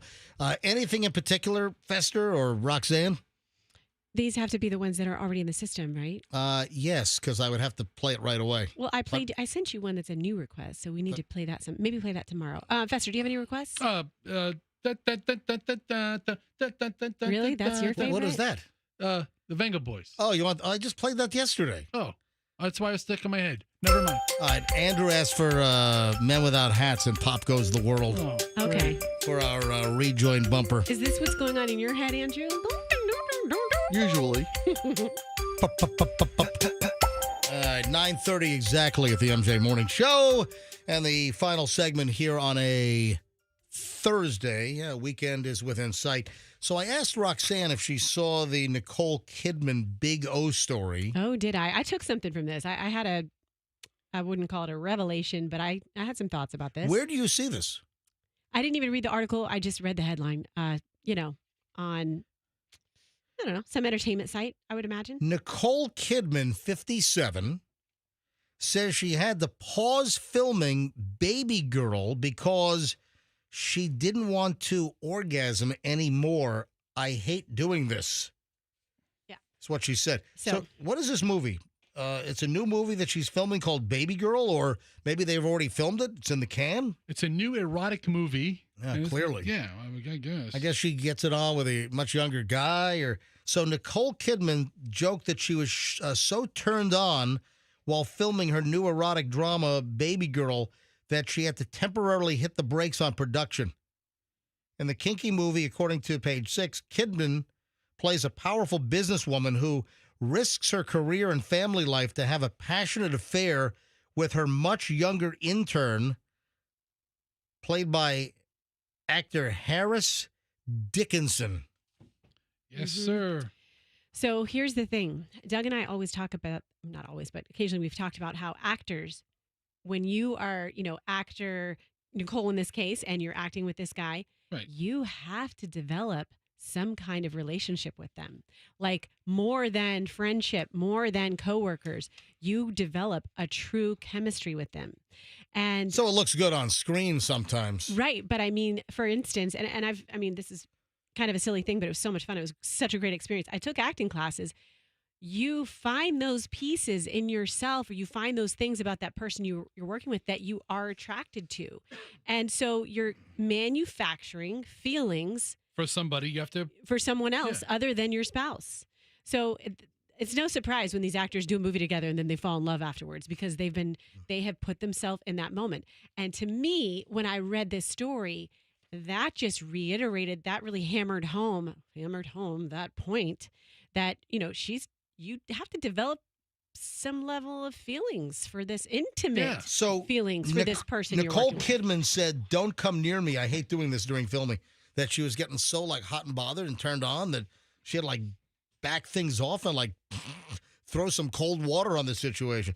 This is an A24 movie, and what does that mean? They put out some good stuff. Now that's the movie company's A24. Yeah. It's not the rating system. I was like, geez, 24 years old. I think the 21-year-olds probably. No, A24 is the movie company. They put out some good stuff. I don't know. I can't think of many bombs that A24 has had. It seems like I'm sure they have, but it just seems that they have a really good track record of having successful movies. And listen, you can't discount the fact that she's revealing this. You can't discount the fact that she's coming out with this to juice up interest and to promote the movie. I'm watching the trailer right now. Hot, hot, hot. Wow. Yeah. When does this come out? When does it actually hit theaters? Let me see when this thing is going to be opening at a theater near me. Is there a date on this thing? I don't know. Oh, yep, Christmas Day. What a great Christmas movie. Merry Christmas. So this married woman with a family has an affair with a young intern. And wow, what a great family Christmas movie. You know what? This is going to be the new Christmas go-to movie instead of Miracle and Christmas Vacation. You know what, kids? We're not going to see Elf this year. And A Christmas Story. Yeah. We're going to watch Nicole Kidman getting it on in Baby Girl with a young intern. You know what I'm thinking when I see this? This has all the underpinnings of a What was it? What was that movie with Diane Lane on the subway? Oh, what was it? An officer and a gentleman. No, I'm Diane kidding. I'm Lane. kidding. I'm kidding. Geez, guys, help me out here. I'm trying to think. It was actually with Richard Gere. Uh, You didn't see that movie? Wait. Unfaithful. Duh. Unfaithful. Wow. You see that, MJ? I don't know if I ever saw Fester? that. Oh, I haven't. I don't know that I've seen it. Certainly not recently. she but has yeah, an affair, and she's like, she's on the subway fantasizing about her affair, and I mean, you can see it in her face. She does a heck of a performance. Hey, Michelle, did we ever see Unfaithful? I don't know. if not, add it to the list. Yeah, that's a good one. Yeah. All right, Kim Kardashian. What's she up to? She says that she's pretty much a single mom to her 4 kids. What a shocker. So Kanye West is never around? What? Oh my God. I'm shocked at this information. Just like P. Diddy. I'm totally shocked at this information. Is Kanye going to get implicated in any of this P. Diddy stuff? I don't know. Did they hang? I don't know. But he's been I don't know the quiet. history there. Yeah, Kanye. Oh, you're right. And a lot of people have been really quiet. Usher's been quiet. Yeah, and then Kanye's new wife, she's always parading around with like nothing but like a lampshade on her head, and she's totally naked. And Good for her. you know, I mean, seriously. She's that friend at the party with a lampshade on her head and nothing else. Nothing else. Kim Kardashian says that she's a single mom, that Kanye West is not around very much. What was the mousy blonde that had like a personality disorder on the show? She was played by Angela Kinsey. I love that. She's in a show that I watch, Haters Back Off. Do you guys watch that show? It's a Netflix show. My kids got me into it. Yeah, your 4 and 7-year-old? Yeah, because they're on Netflix by themselves all the time. Yeah, they're binge watching. Hey, Mom, you got to watch this show. We're binge watching. I hated it. I hated it for the first 5 minutes. We got to talk about this at another time because I want you guys to watch it. But it's good. So we're talking about Angela because she's also on Haters Back Off. Yeah. Angela Kinsley plays Angela Martin on The Office. Yeah. Gotcha. All right. So Jenna Fisher. She was Pam. Pam confided in Angela about her breast cancer diagnosis. And I guess they finally revealed this earlier this week on Today. Oh, wow. Melissa, I hope does it have any word on like what stage or how's it going? Well, she had a private cancer battle last year, underwent a series of treatments, and the good news is Jenna Fisher has announced that she is now cancer free. So that's fantastic. I'm very happy to hear that. Good. So hopefully it remains in remission and she's beaten it. Hey, some sad news. You're going to follow up breast cancer with sad news? Yeah. Okay. A passenger fell off a Taylor Swift-themed cruise ship. Holy crap, that is terrible news. First of all, is this really a Taylor Swift? Or you just have a whole bunch of Swifties that went on the boat and now it's a Taylor Swift cruise? I think there are travel agencies that brand a cruise, and they have a couple of events or a couple of special parties for their people. Does Royal Caribbean know this? I don't know or does it just become a Taylor Swift cruise while all these Swifties get on board? And a 66-year-old passenger? Was she a Swiftie? Here's the deal. It's supposedly a Taylor Swift-themed cruise in the Bahamas. And last I saw, they were still searching. So it must have left from Florida, right? Or somewhere? Oh, I would imagine it left from probably Fort Lauderdale. It's the ship is the Allure of the Seas. Oh, departed from Miami. Ooh, the Allure of the Seas. Yeah. A 66-year-old passenger went overboard about 9:40 p.m. on Tuesday. It's terrible. I wonder if that's Eastern Daylight Time or Atlantic Standard Time. I'm very concerned about the hour difference. You're right. Yes. So she fell off the ship 17 miles north of Nassau, Bahamas, according to the Coast Guard. So they had airplanes up there looking for her. They had helicopters up there looking. They had HC-144s. They had MH-65s, and they're trying to find her. Apparently, hundreds of Taylor Swift fans, or the Swifties as they're known, they were on this ship, left on Monday. It was a fan-sponsored event. So I don't think this was... No. It's not an official, like, Royal Caribbean Swiftie event. It's like having a huge bachelorette party, I guess. About 150 people go overboard for Taylor Swift. You have your own little deal on the ship, apparently. But it doesn't say, was she a fan? Was she one of the Swifties, or she's just a 66-year-old woman that was cruising and you just happened to have all these Swifties on board? I'm guessing that she was not like one of the Swiftie fans, that she was just there while these Swifties decided to have their own little, cruise. All right, MJ, scenario. Yeah. You go on a cruise with your wife, and besides the two of you, everybody else is a Swiftie. What do? You jump off. I can't take these Swifties anymore. I'm off this ship. Tell the captain not to look for me. Listen, sadly, Andrew just said in my ear that they've suspended the search. Hey, don't worry, Swifties. Just shake it off. That's awful. Yeah. Come on. Sorry. That's terrible. Apologies. It's not funny. No. Why don't you apologize? I did. I said apologies. When you say apologies, it covers everybody you're sorry to. Two final things here on the MJ Morning Show on a Thursday. I've got the healthiest sleeping position, but then there's another sleep-related issue. What do you think the healthiest sleeping position is? Back, side, stomach? Are you a side sleeper, back sleeper? Are you all over the place? So sleep experts are revealing what the best positions are. Well, I think that the answer is going to be side sleeper, but then there's a preferred side because one's good for your heart and one's good for something. Yeah, I've heard that before. One's good for heart and one's good for digestion, I think. So sleeping on your side or back is generally considered healthier than sleeping on your stomach. Now, sleeping on your stomach, that is the least utilized sleep position. As a kid, I always did. I've been a stomach sleeper pretty much until I had kids. I was a stomach sleeper. Yeah, because then, you got a giant volleyball or a basketball that's like jamming you up like a big cyst or something. Yeah, exactly. And then when you get to your later stages of pregnancy, you can't sleep on your back because you can cut off I forget what you could potentially do. True? It's dangerous. Yeah, it's I didn't dangerous. know You that. cannot sleep on your back Wow. as you're into that last term. So you have to be like a side sleeper? You have to be a side sleeper. That's how I learned to be a side sleeper, was during pregnancy. Very interesting.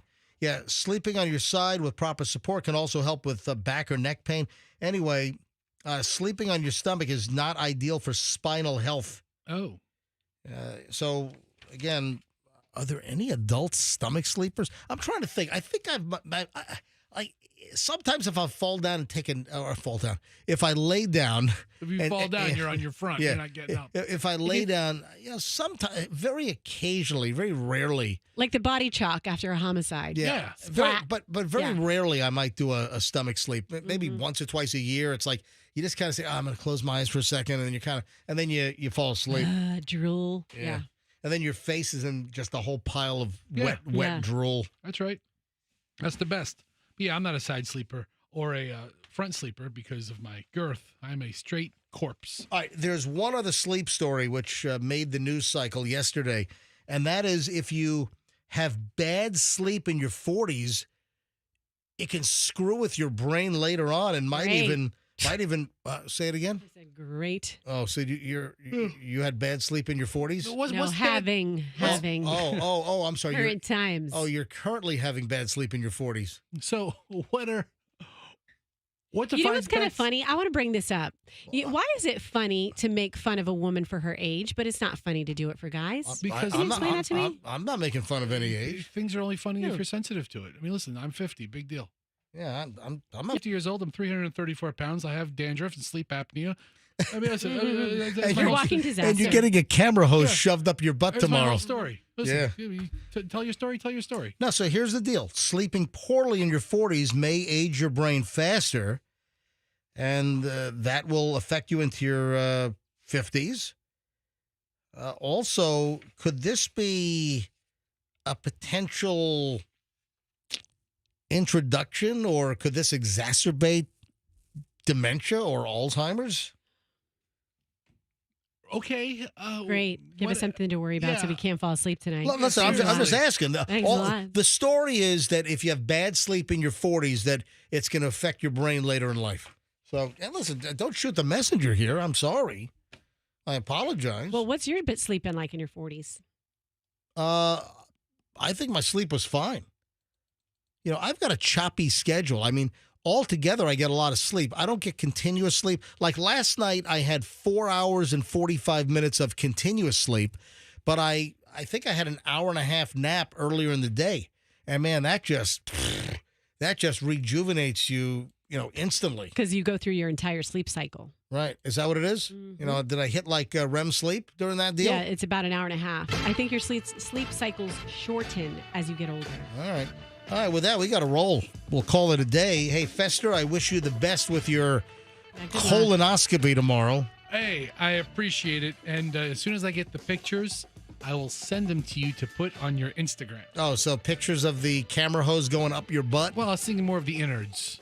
I'm not going to take a picture of the doctor while he's, Well, hopefully everything's looking good up there and there are no polyps or anything else of concern.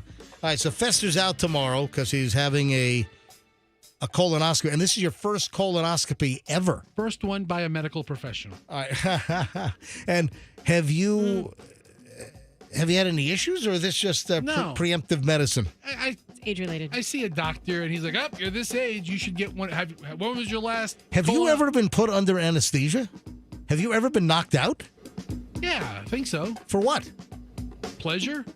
All right, listen. Okay. Have you ever had Come had a surgical procedure where you were given anesthesia and knocked out? Yeah, I've had surgery before. All right, just check. A couple of enlargements. All right. All right. I had a stomach enlargement. All right. 9:47 at the MJ Morning Show. Folks, we'll see you back here tomorrow. Have a wonderful day. It's the MJ Morning Show on Q105, 104.7 FM. And do me a favor, let's be careful out there.